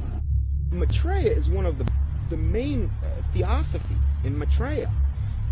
The whole UN movement, the whole Lucius Trust movement, world goodwill, they're going out of their way to try to discredit it and say, well, you know, Jesus, all he really was a disciple of Maitreya. He's still a disciple of Maitreya.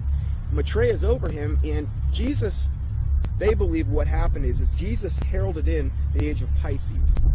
Now what we're going to be doing is now we need to herald in the age of Aquarius. This is where the New World Order comes in, and this is what Maitreya is going to bring. So we're going to de-emphasize Jesus, and we're going to move over to Maitreya. Jesus is just a disciple of Maitreya anyway, according to them.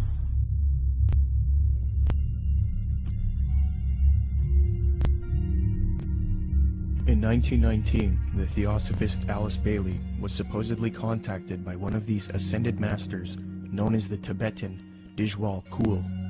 From 1919 to 1949, Bailey would write 24 books, and according to her, she would do automatic writing, a new age way of channeling and letting the force write for you. Bailey would create Lucifer Publishing, which would distribute the works of Helena Blavatsky and the Theosophical Society. She would later change the name to Lucius Trust because Lucifer Publishing was too controversial. Lucius Trust evolved into a large New Age organization, and it is still active today. Lucius Trust is also directly associated with the United Nations. According to the United Nations International Geneva Yearbook 2009, quote, "The Lucius Trust is recognized by the United Nations as a non-governmental organization and is represented at regular briefing sessions at UN headquarters. The Lucius Trust is on the roster of the United Nations Economic and Social Council." Thus, Theosophy and the New Age are now fused into the United Nations, which gives a medium for the New Age agenda to unfold. The aim of corrupt organizations like Lucius Trust and the UN is to create a one-world government, New World Order, which is in accord with the supposed Age of Aquarius. Many high-level elitists have voiced their approval for such a system. Donald Keyes is a high-level New Age leader. Humanity, says Keyes, is, quote, "on the verge of something entirely new, a further evolutionary step unlike any other, the emergence of the first global civilization. David Rockefeller, the owner of the Chase Manhattan Bank, called for a New World Order openly in his book Memoirs, quote, "For more than a century, ideological extremists at either end of the political spectrum have seized upon well-publicized incidents, such as my encounter with Castro, to attack the Rockefeller family for their inordinate influence they claim we wield over American political and economic institutions. Some even believe we are part of a secret cabal working against the best interests of the United States, characterizing my family and me as internationalists, and of conspiring with others around the world to build a more integrated global political and economic structure. One world, if you will. If that's the charge, I stand guilty, and I am proud of it," unquote. American foreign policy analyst and former Deputy Secretary of State Strobe Talbot advocated globalization and world government in Time magazine, July 20th, 1992 edition. He remarks, quote, "Here is one optimist's reason for believing unity will prevail over disunity, integration over disintegration. In fact, I'll bet within the next 100 years, I'm giving the world time for setbacks and myself to be out of the betting game, just in case I lose this one. Nationhood as we know it will be obsolete. All states will recognize a single global authority. A phrase briefly fashionable in the mid-20th century, citizen of the world, will have assumed real meaning by the end of the 21st. All countries are basically social arrangements, accommodations to changing circumstances, no matter how permanent and even sacred they may seem at any one time. In fact, they are all artificial and temporary," unquote. Mikhail Gorbachev, previously noted, stated, quote, "The threat of environmental crisis will be the international disaster key that will unlock the New World Order," unquote. Gorbachev also remarked, quote, "We are moving toward a new world order, the world of communism. We shall never turn off that road," unquote. New Ager and student of Alice Bailey, Robert Mueller, former Secretary General of the United Nations, gave this frightening admission, quote, "We must move as quickly as possible to a one-world government, a one-world religion, under a one-world leader," unquote. The esoteric zeitgeist movement promotes a world system, resource-based economy with absolutely no money, a technotronic society where machines play a big role. The zeitgeist movement seeks to grow out of capitalism, free markets, profit motive, and scarcity, which they believe are responsible for aberrant behavior. Many people have concluded that the zeitgeist utopian system is socialistic and communistic. For example, after watching Zeitgeist Addendum, author and political lecturer G. Edward Griffin was convinced that Zeitgeist is advocating a Marxist socialist world system. He states, quote, "Perhaps the biggest insult to our intelligence is the main theme of the program. It is that profits are the root of all our problems today. That being the case, we must change mankind to reject profit, and we must work together on some other basis. It is never quite clear what that basis is, but whatever it is, it will be administered and directed by an elite group, at least in the beginning. I was stunned by the fact that this is pure Marxism. Marx theorized that people had to be re-educated in labor camps if necessary, to cleanse their minds of the profit motive. He and his disciples such as Lenin and Stalin and Khrushchev said that eventually the character of man would be purged of greed, and then the state would wither away because it no longer would be needed. Sure, we saw that in the Soviet Union and China, right? Yet this Marxist nonsense is exactly what is offered in this video program. It is communism without using the name. The enemy of mankind is not profit. It is a political system of big government. Yet this program is supportive of some of the most notable big government collectivists on the planet. Marxist-Leninists may be enemies of collectivists in Washington, D.C., but they are collectivists in their own right. The communist model is no better than the Nazi model. Samuel Adams, a patriotic founding father of America, repudiated communist and socialist ideas. The utopian schemes of leveling, redistribution of wealth, and a community of goods, central ownership of the means of production and distribution, are as visionary and impractical as those which vest all property in the crown.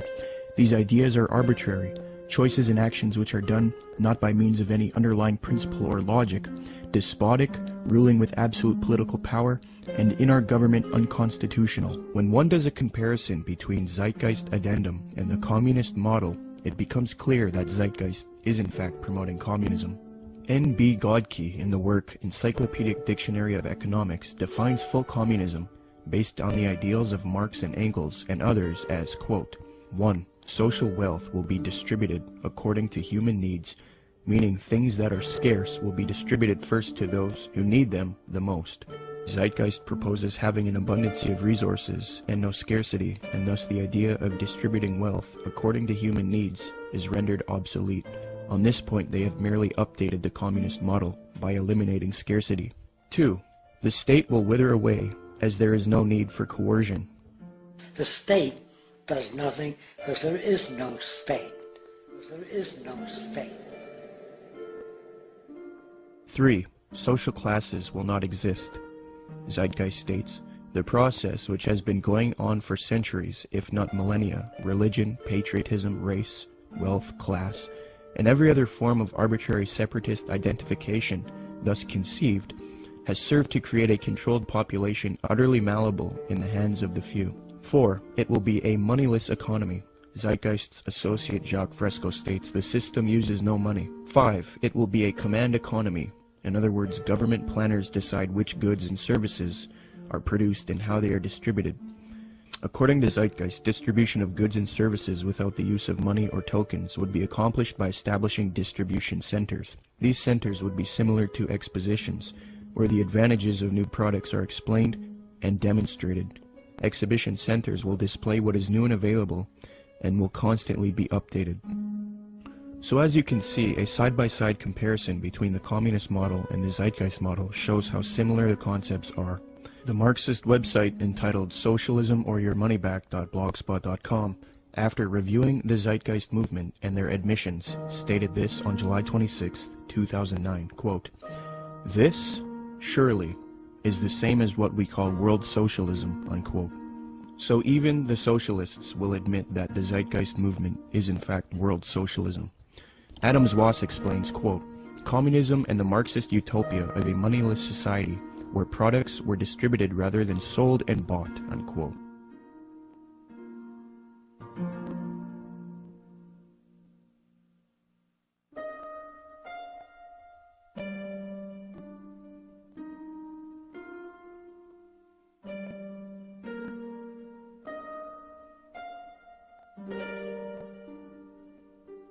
Zeitgeist's main source, Acharya S., promoted the founder of communism, Karl Marx, on her website. It no longer looks like this, but using archive software, you can see how her website looked in the years past. She quotes Karl Marx, defaming religion, thus showing her support of Marx and communism. Many people have noticed that the modern New World Order, as advocated by the elite, contains communist ideals within it. So it seems that Zeitgeist is helping the New World Order with their utopian approach rather than destroying it. They had a biblical philosophy. They gave us a republic. When Ben Franklin walked out of the building, one of the ladies said, "Mr. Franklin, what kind of government did you give us?" He said, "A republic, if you can keep it." Republics are hard to keep. We've lost ours, folks. We are not a republic anymore. We have degenerated to a democracy, and the next step is totalitarianism. We're that close to becoming a totally socialistic and then communistic country in America. You watch, it's going to happen real soon. What they're going to do next time is manufacture a depression, coming real soon probably, collapse the U.S. economy, which can easily be done overnight. And then everybody will line up and say, "Oh, hey, we're starving. What can we do?" They're going to say, "You know, we really got a problem. We need to solve this." Constance Cumby recognized that the New Agers desire a communist world system, quote, "The New Agers feel that the program they are offering the world would satisfy the basic desire of communists in that it proposes a form of world socialism. These books were calling for a new world order with an accompanying global food redistribution program aided, of course, by modern technology, i.e. computers," unquote. A redistribution program aided by modern technology and computers is exactly what the Zeitgeist movement is advocating. Notice how similar Zeitgeist's plan is to the New Age agenda just mentioned in Constance Cumby's book. In the Zeitgeist orientation lecture, Peter Joseph states, "Just as each city has a central organizational dome which functions as the brain along with its nervous system, consisting of computerized environmental monitoring via satellite and electronic probes, the larger world complex absorbs each city and monitors the broad spectrum of the environment, making sure there isn't a problem or material resource needed in any of the individual cities, while also regulating larger order processes for all the cities and the environment as a whole." Theosophist Alice Bailey concurs, quote, "The true communist platform is sound. Thus it is not surprising why Zeitgeist advocates a similar system, as the connection they have to Theosophy and the New Age has already been established. Zeitgeist is merely the fulfillment of the New Age agenda, yet they are not telling you that. So the Theosophists and New World Order advocates would love nothing more than for people to join the Zeitgeist movement. In fact, at 47 minutes and 25 seconds into the Zeitgeist orientation lecture, Peter Joseph cites a quotation of Karl Pearson. What is interesting is that the man that Joseph admiringly appeals to support his worldview, Karl Pearson, was a notorious eugenicist and social Darwinist who advocated war against certain races. He was a socialist and contemporary of Karl Marx. In fact, Theodore M. Porter, in his work Karl Pearson, The Scientific Life in the Statistical Age, states, quote, "Pearson's appreciation of Marx was real, especially in early 1881. In his first essay on socialism, he called Marx, quote, one of the most extraordinary characters which this century has produced," unquote.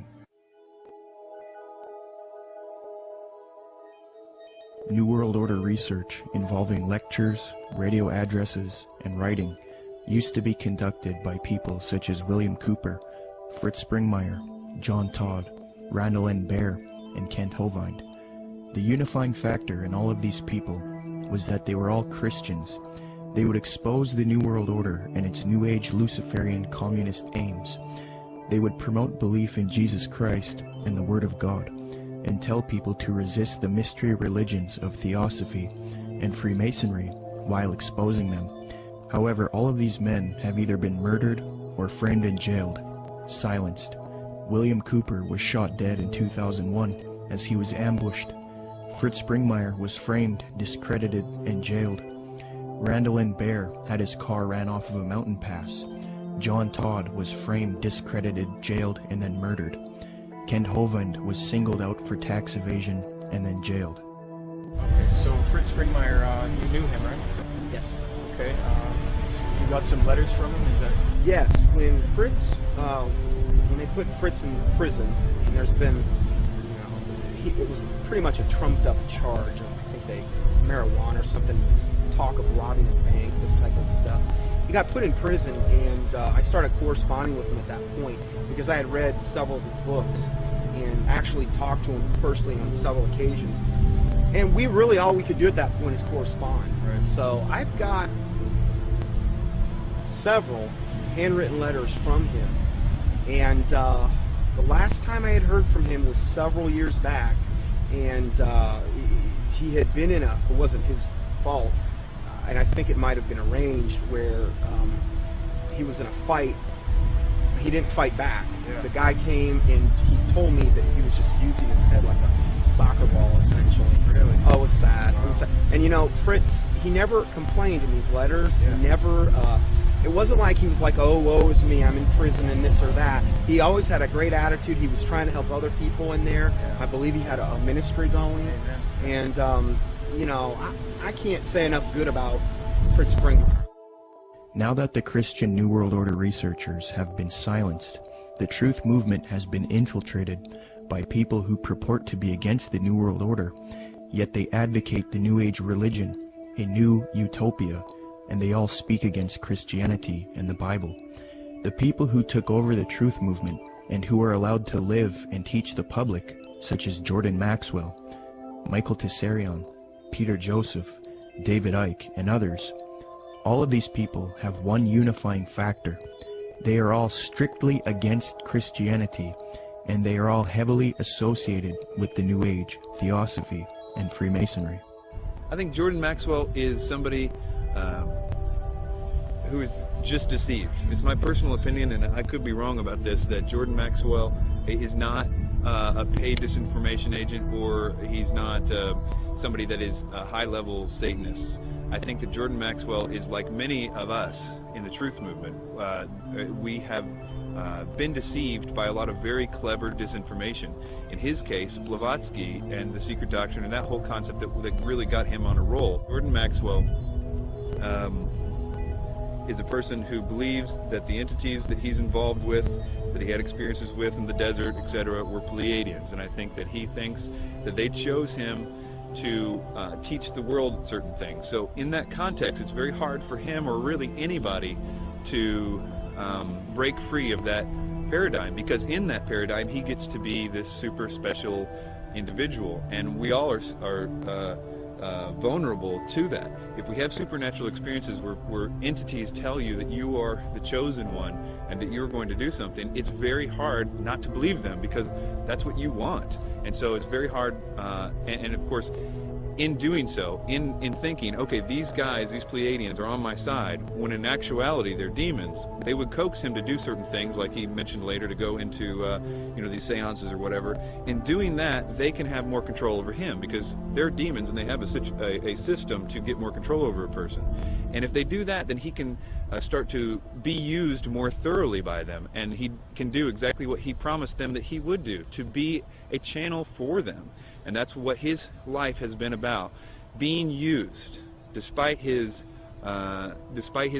probably very good intentions. He has been a tool of the New World Order. And so my view is that Jordan Maxwell's ends up promoting the New World Order. In that particular session, he goes on to say that the New World Order, that a bad time is coming, but that time must come in order for it to be destroyed, to bring the birth of the New World Order. Out of chaos comes order. So he was saying that the old system must be destroyed to come the new system. And that is exactly what the double-headed phoenix rising out of the ashes is all about. The old system of the New World Order is what we see building up all around us. It is going to get really, really bad, but it is going to be destroyed, in a sense, because that faucet is being run by evil. We all know that the things that are happening to the world right now are being done because of evil. So if evil's causing all those things, evil can also turn that faucet off at just the right time in order to make it seem like whoever stopped it, and therefore is the savior. So that new system will seem like the utopia that Jordan Maxwell says we all need to wait for. It's interesting that he says that at that time that's when the aliens, or gods, are coming back to stop it. That's the deception. That's what the people in the have been saying of the occultists, saying that that's what the demons are going to do for a long time. It's easy to be seduced, especially in Tessarian's case, who was raised since 11 years old saying this is truth. He was raised by Rosicrucians, raised by these people by his own admission. He was doing the tarot cards at the age of 11 by his own biography. This is the example of being raised in a system, being told one thing is true and the other thing is not. It's biased is what it is, but nevertheless, I think in that reason these people deserve our sympathy. One way or the other, they are deceived. Even if they are intentionally doing it, which is possible in the case of Tessarian, and it's possible in the case of Maxwell too, I suppose. Even if they're intentionally doing it, they have to deserve our sympathy and even our prayers, because even if they're intentionally doing it, they are still deceived. But to wrap that up, Blavatsky and everything that came out of that was what 1 Timothy calls the doctrines of demons, and in the last days people will believe. The New Age and all of that was birthed by Blavatsky, and the New Age ideas will be used to bring in this new world order.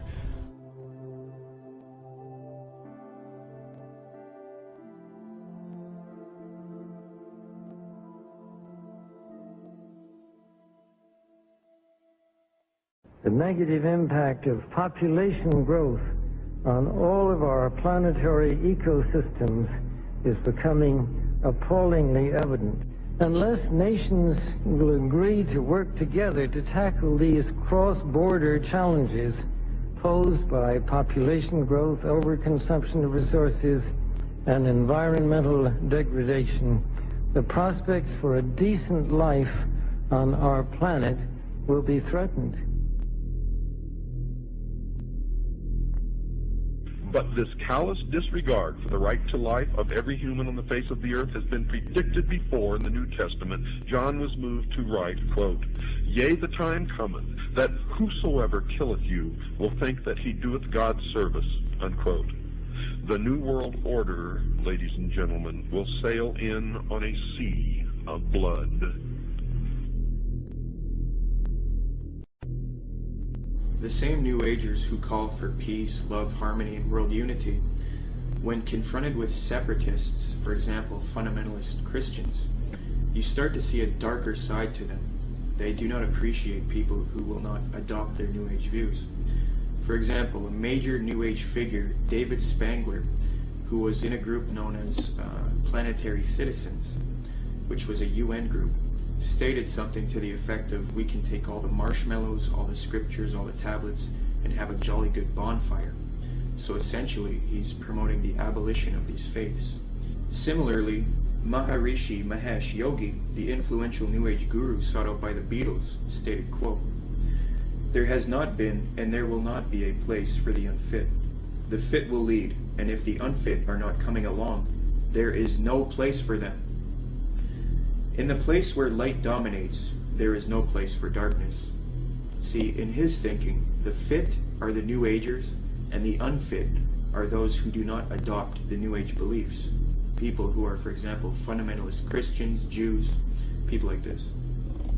So essentially, you see a lot of intolerance within the New Age movement. It's not all nice and dandy with these people.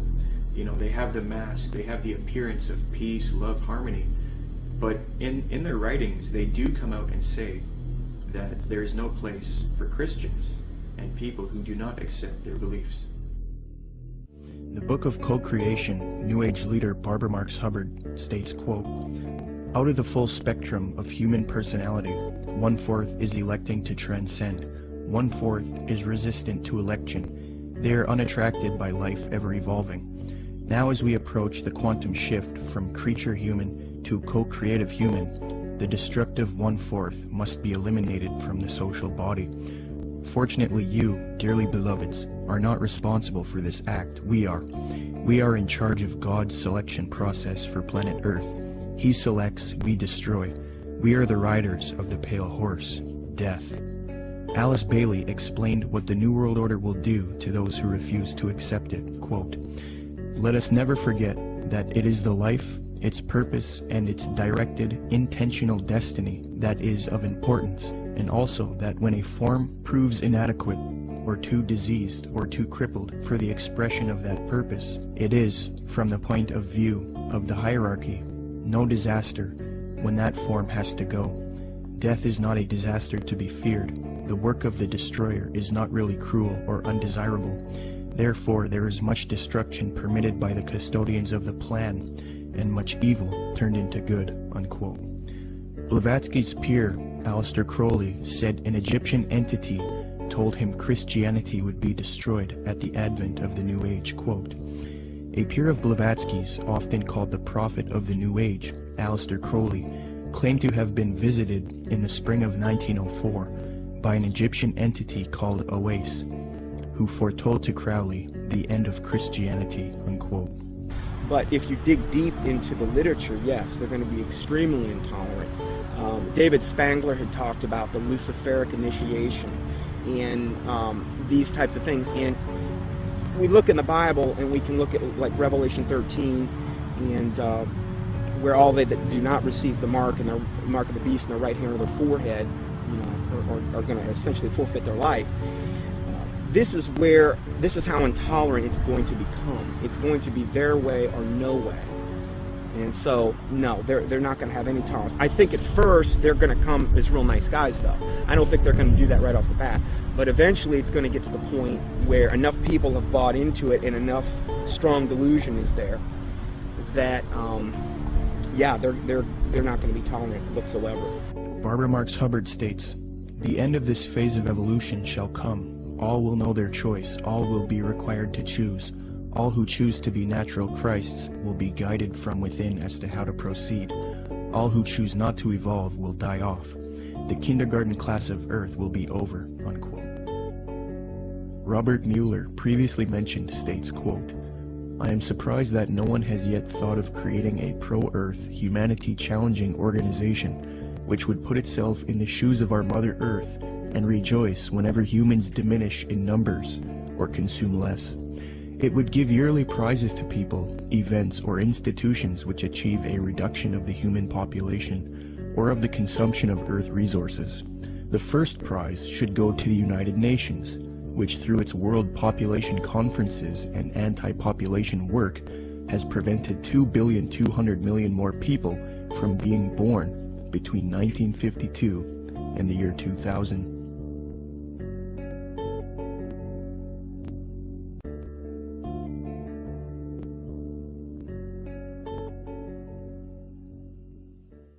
The more you look into where the 2012 ideas originated, and honestly, most of the 2012 theories are relatively new, that is, people attaching significance to the fact that the Mayan calendar ends. And almost without exception, they are by people that are channeling entities. A lot of times they say it's the Pleiadians that they're talking to, or the Syrians, or in the case of David Wilcock, it's Ra and Seth. Most of the time, what the entities are telling the people don't always match up, but they always seem to be telling the same things. And for the most part, a lot of those early people that got the information from spiritual entities were saying that it was a great cosmic enlightenment that was coming in 2012. And so that to me seems to be the most direct idea that the spirit world wants us to think, because it's oftentimes accompanied with this idea that they want the person they're telling to go out and tell more people. So 2012 became significant on the internet because people felt like it was their mission to tell other people because they were having supernatural experiences. Most of the 2012 theories will fall into one of two categories. Either they're going to be, that in 2012 there's going to be some great enlightenment. They say it's a spiritual evolution or a consciousness shift or a vibrational change or something to that effect. And the other half of it seems to be more about a cataclysmic events that are going to happen in 2012. Usually, they're based off the idea that the Mayan calendar ends or restarts in 2012. 2012 is being pushed on the public through books, documentaries, speakers, and even major motion pictures. We are meant to believe that December 21st, 2012 will either be a catastrophe for humanity or a time when there is a consciousness enlightenment and a world shift, a time when humanity evolves. However, when you consult the scholars who study the Mayan calendar, they don't seem to support these views at all. University of Florida anthropologist Susan Gillespie says the 2012 phenomena comes from the media and from other people making use of the Maya past to fulfill agendas that are really their own. Despite the publicity generated by the 2012 date, Susan Milbrath, curator at Latin American Art and Archaeology at the Florida Museum of Natural History, stated that, quote, "We, the archaeological community, have no record or knowledge that the Maya would think the world would come to an end in 2012. I think probably the most significant reason that all of them are wrong is because what they say that is going to happen in 2012 isn't. That is, although the Mayan calendar might be ending, there is no galactic alignment, whether it be the Earth actually won't be aligning with the center of the galaxy in the sense, and that actually won't happen for another 30 million years. So, and even if it was, there's no necessarily any evidence that anything would happen, but it's really a moot point because there isn't anything happening. Secondly, there is no actual alignment of the planets. It's another thing that people are saying is going to cause the enlightenment or the catastrophes. And this goes on and on. It's the same thing with the solar flares. It's the same thing with Planet X or Nibiru, or all those things aren't happening. And it's very interesting how you actually can go point by point and find out that each one of those supposed catalysts aren't true. Sandra Noble, Executive Director of the Foundation for the Advancement of Mesoamerican Studies in Crystal River, Florida, states, "To render December 21st, 2012 as a doomsday event or a moment of cosmic shifting," she says, "is a complete fabrication and a chance for a lot of people to cash in," unquote. Many people are indeed cashing in because of the 2012 hysteria, but the reason 2012 is being pushed on the public so much is because it is in 2012 when the elite occultists and the New Age advocates plan to usher in the Age of Aquarius one world system. Siri Data, points out that the New Age consensus is that the Age of Aquarius one-world system will be ushered in 2012. Quote, "It is generally agreed that the actual time that we enter the Age of Aquarius will be 2012. Unquote. Could this whole 2012 concept be propaganda to get people to accept the Age of Aquarius in 2012? Eugene Gallagher likewise notes that the supposed Age of Aquarius is expected to arrive in 2012. Quote, "The term New Age is most closely correlated with the astrological idea that we are about to enter a new age, the Age of Aquarius, which will arrive around 2012. Unquote. Michael P. Mao states, "Yet 2012 does not mark the end of the world as oft predicted, but the birth of a new golden era, popularly known on the Earth plane as the Age of Aquarius." Unquote. Dr. C.L. Pepler explains the New Age view that 2012 is the start of the Age of Aquarius. Quote, "They believe the next age will start around AD 2012 and will be the Age of Aquarius. This, they say, will be an age of enlightenment and world unity, a post-Christian world in the fullest sense of the word." Unquote. 2012 is a clever deception to get you to accept the Age of Aquarius, New World Order, under the mask of a Mayan prophecy. In fact, the elite New World Order at the top of the pyramid want the public to believe in 2012, thus proving that they are behind this propaganda. The Club of Rome, by its own admission, is a globalist think tank. The aim of this organization, founded by Erwin Laszlo, is to solve the world's problems and erect a solution, a new world order, one world government, the same theme we have been talking about in the film. On January 31st, 2009, the Club of Rome held the Future of the American Hemisphere Conference. Francesco Stippo kicked the conference off with a speech. Francesco Stippo is a member of the U.S. Club of Rome. He authored the book World Federalist Manifesto, Guide to Political Globalization, where he states, quote, "Political globalization is the creation of a world government which regulates the relationships among governments." Well, founder of the Club of Rome, Erwin Laszlo, along with popular New Age author and student of Jiddu Krishnamurti, Deepak Chopra, along with globalist Mikhail Gorbachev, have all authored a book together entitled World Shift 2012. This book advocates the 2012 theories extensively, so it appears that the elite have vested interest in this 2012 hysteria, and they want the public to accept it.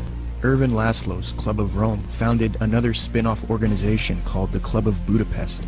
Now, it is this elite organization, the Club of Budapest, which is promoting 2012 and the New Age ascension beliefs to the public.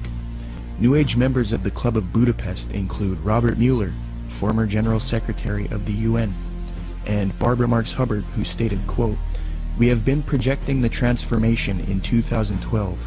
It is happening now." Unquote.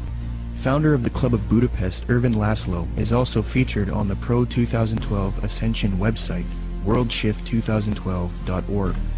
This website heavily promotes the idea that the world is about to end in 2012 if there isn't a transformation based on consciousness resulting in a new global order. Under the Partners section of the website, the State of the World Forum, which Zeitgeist is connected to, is listed on the site.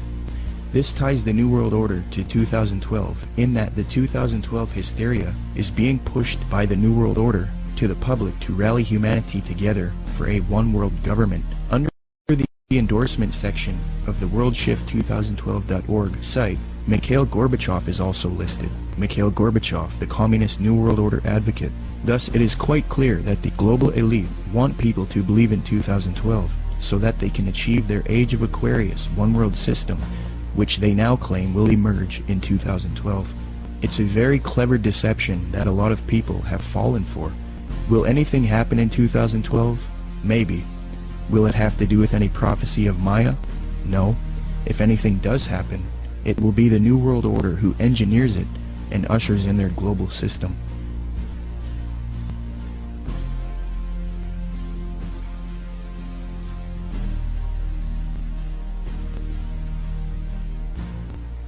The reason the Christian anti-New World Order researchers have been silenced and replaced with New Age advocates is because the New World Order occultists and New Age advocates hate biblical Christianity.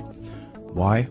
because the Bible not only refutes their New Age beliefs, but it predicted their coming utopia, calls it out as an evil world system, and tells people to resist it. First, in the Apostle Paul's first letter to Timothy, he warns of these supposed ascended masters who will deceive people with false doctrines. Quote, "The Spirit clearly says that in later times some will abandon the faith and follow deceiving spirits and things taught by demons. Such teachings come through hypocritical liars, whose consciences have been seared as with a hot iron." Paul also predicts the New Age movement, quote, "For the time will come when men will not put up with sound doctrine.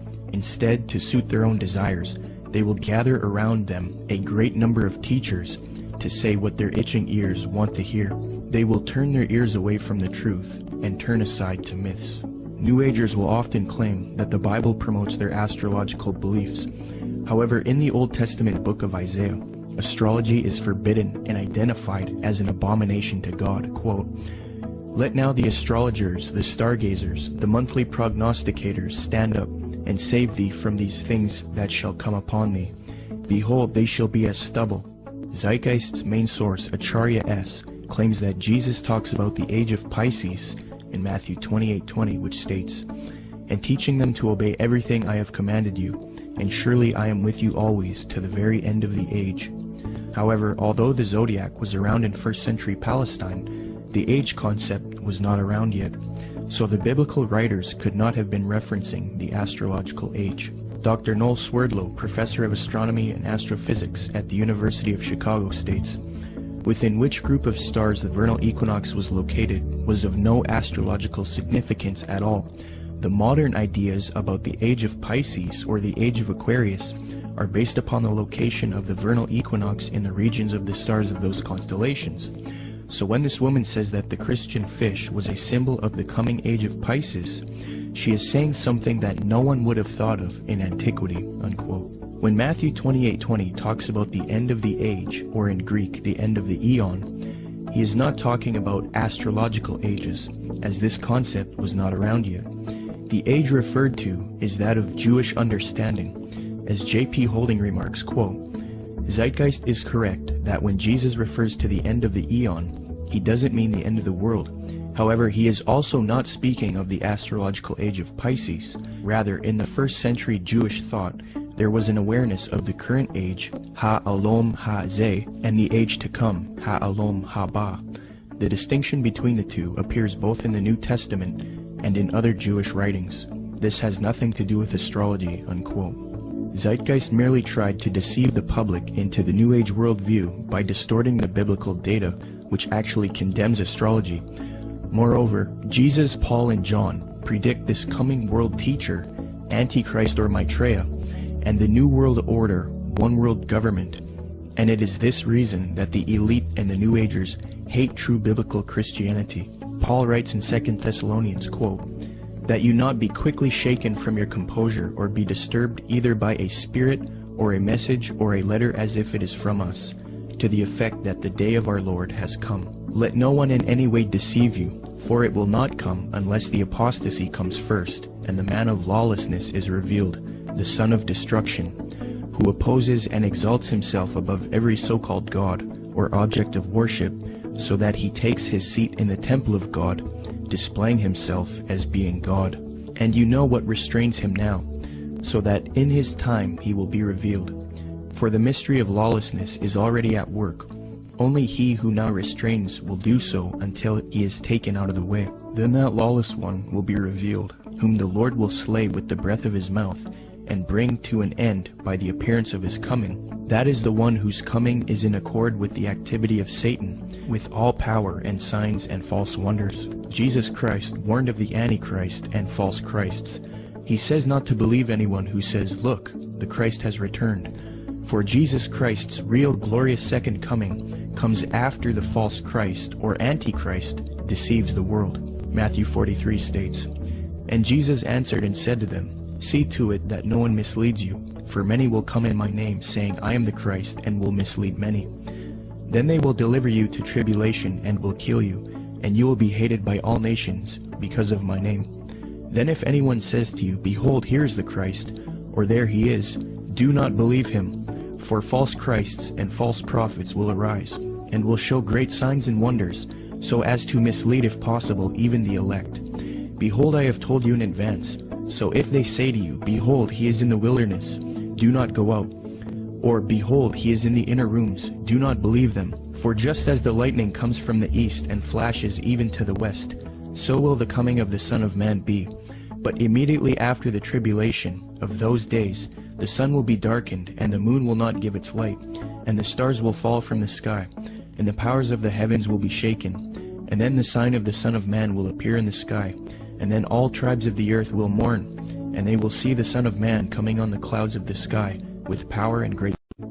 In the book of Revelation, the Apostle John warns about this evil world teacher who humanity worships as he claims to be God. And he opened his mouth in blasphemies against God, to blaspheme his name and his tabernacle, that is, those who dwell in heaven. It was also given to him to make war with the saints and to overcome them. And authority over every tribe and people and tongue and nation was given to him. All who dwell on the earth will worship him.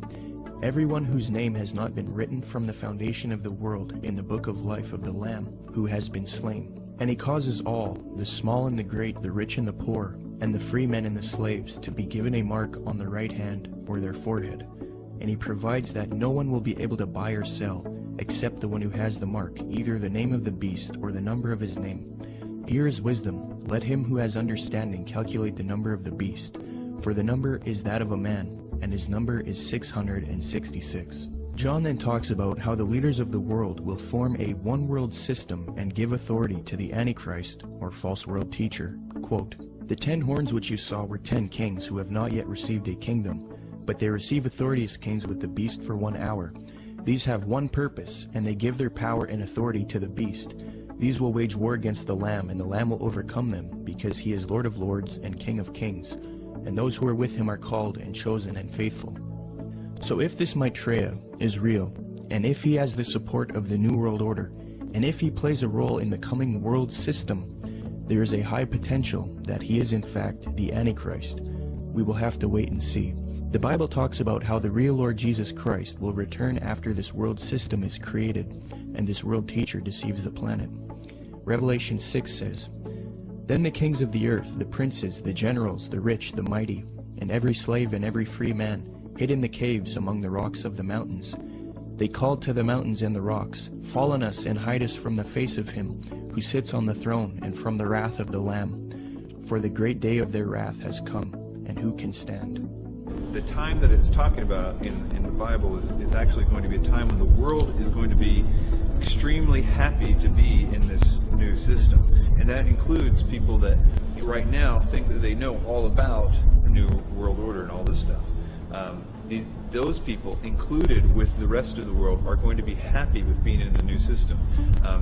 What the Bible describes as something that is almost impossible to believe, in the sense that people are going to give their worship. These are politically correct people are going to give their worship to a man. That something is going to happen to cause them to worship a man, and that is something we're not ready for. It's something that political leaders don't right now do miracles, for the most part.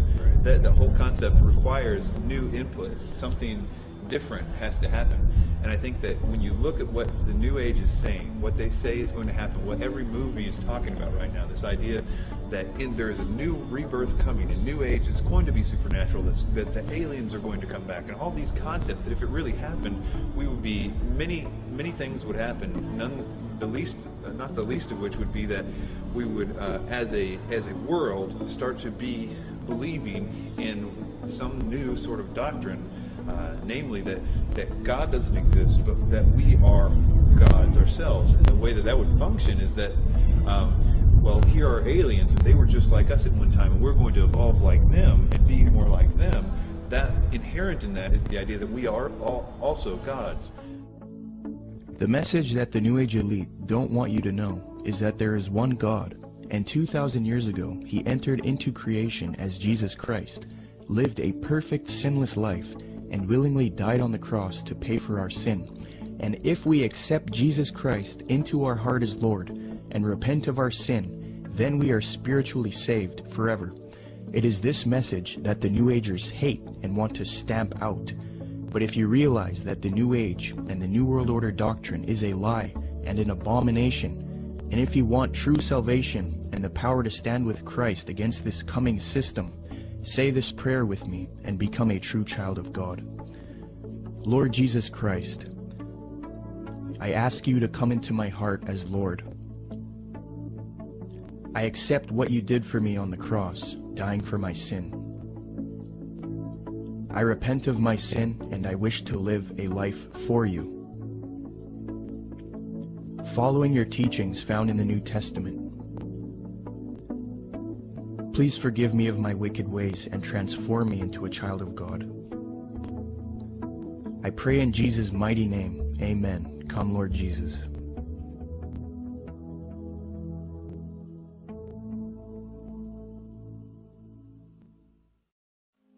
You don't really understand sometimes what a terrible burden it is to know some of the things that I know and try to wake people up and impart this knowledge to them and find out that they just have walls built in front of them. They want to be slaves. But we're making some chinks in those walls. You must publish only documented fact. And you must stay away from printing articles from people who will not document as fact what they put in their articles. That's why my broadcast scares the hell out of socialists. That's why in a White House memorandum I was named as the most dangerous radio host in America, not because I'm going to go out and shoot somebody, but because I shoot documented facts which cannot be refuted. That's why. That's what's dangerous. Seek ye the truth, and the truth will make you free, and nothing else will do it. Jesus Christ has never lied to anybody. Why won't you listen to him? Don't spread a rumor. Spread the truth. Document it. Prove it. Make it irrefutable, and you too will become dangerous to those who admire us in lies and enslave us in socialism.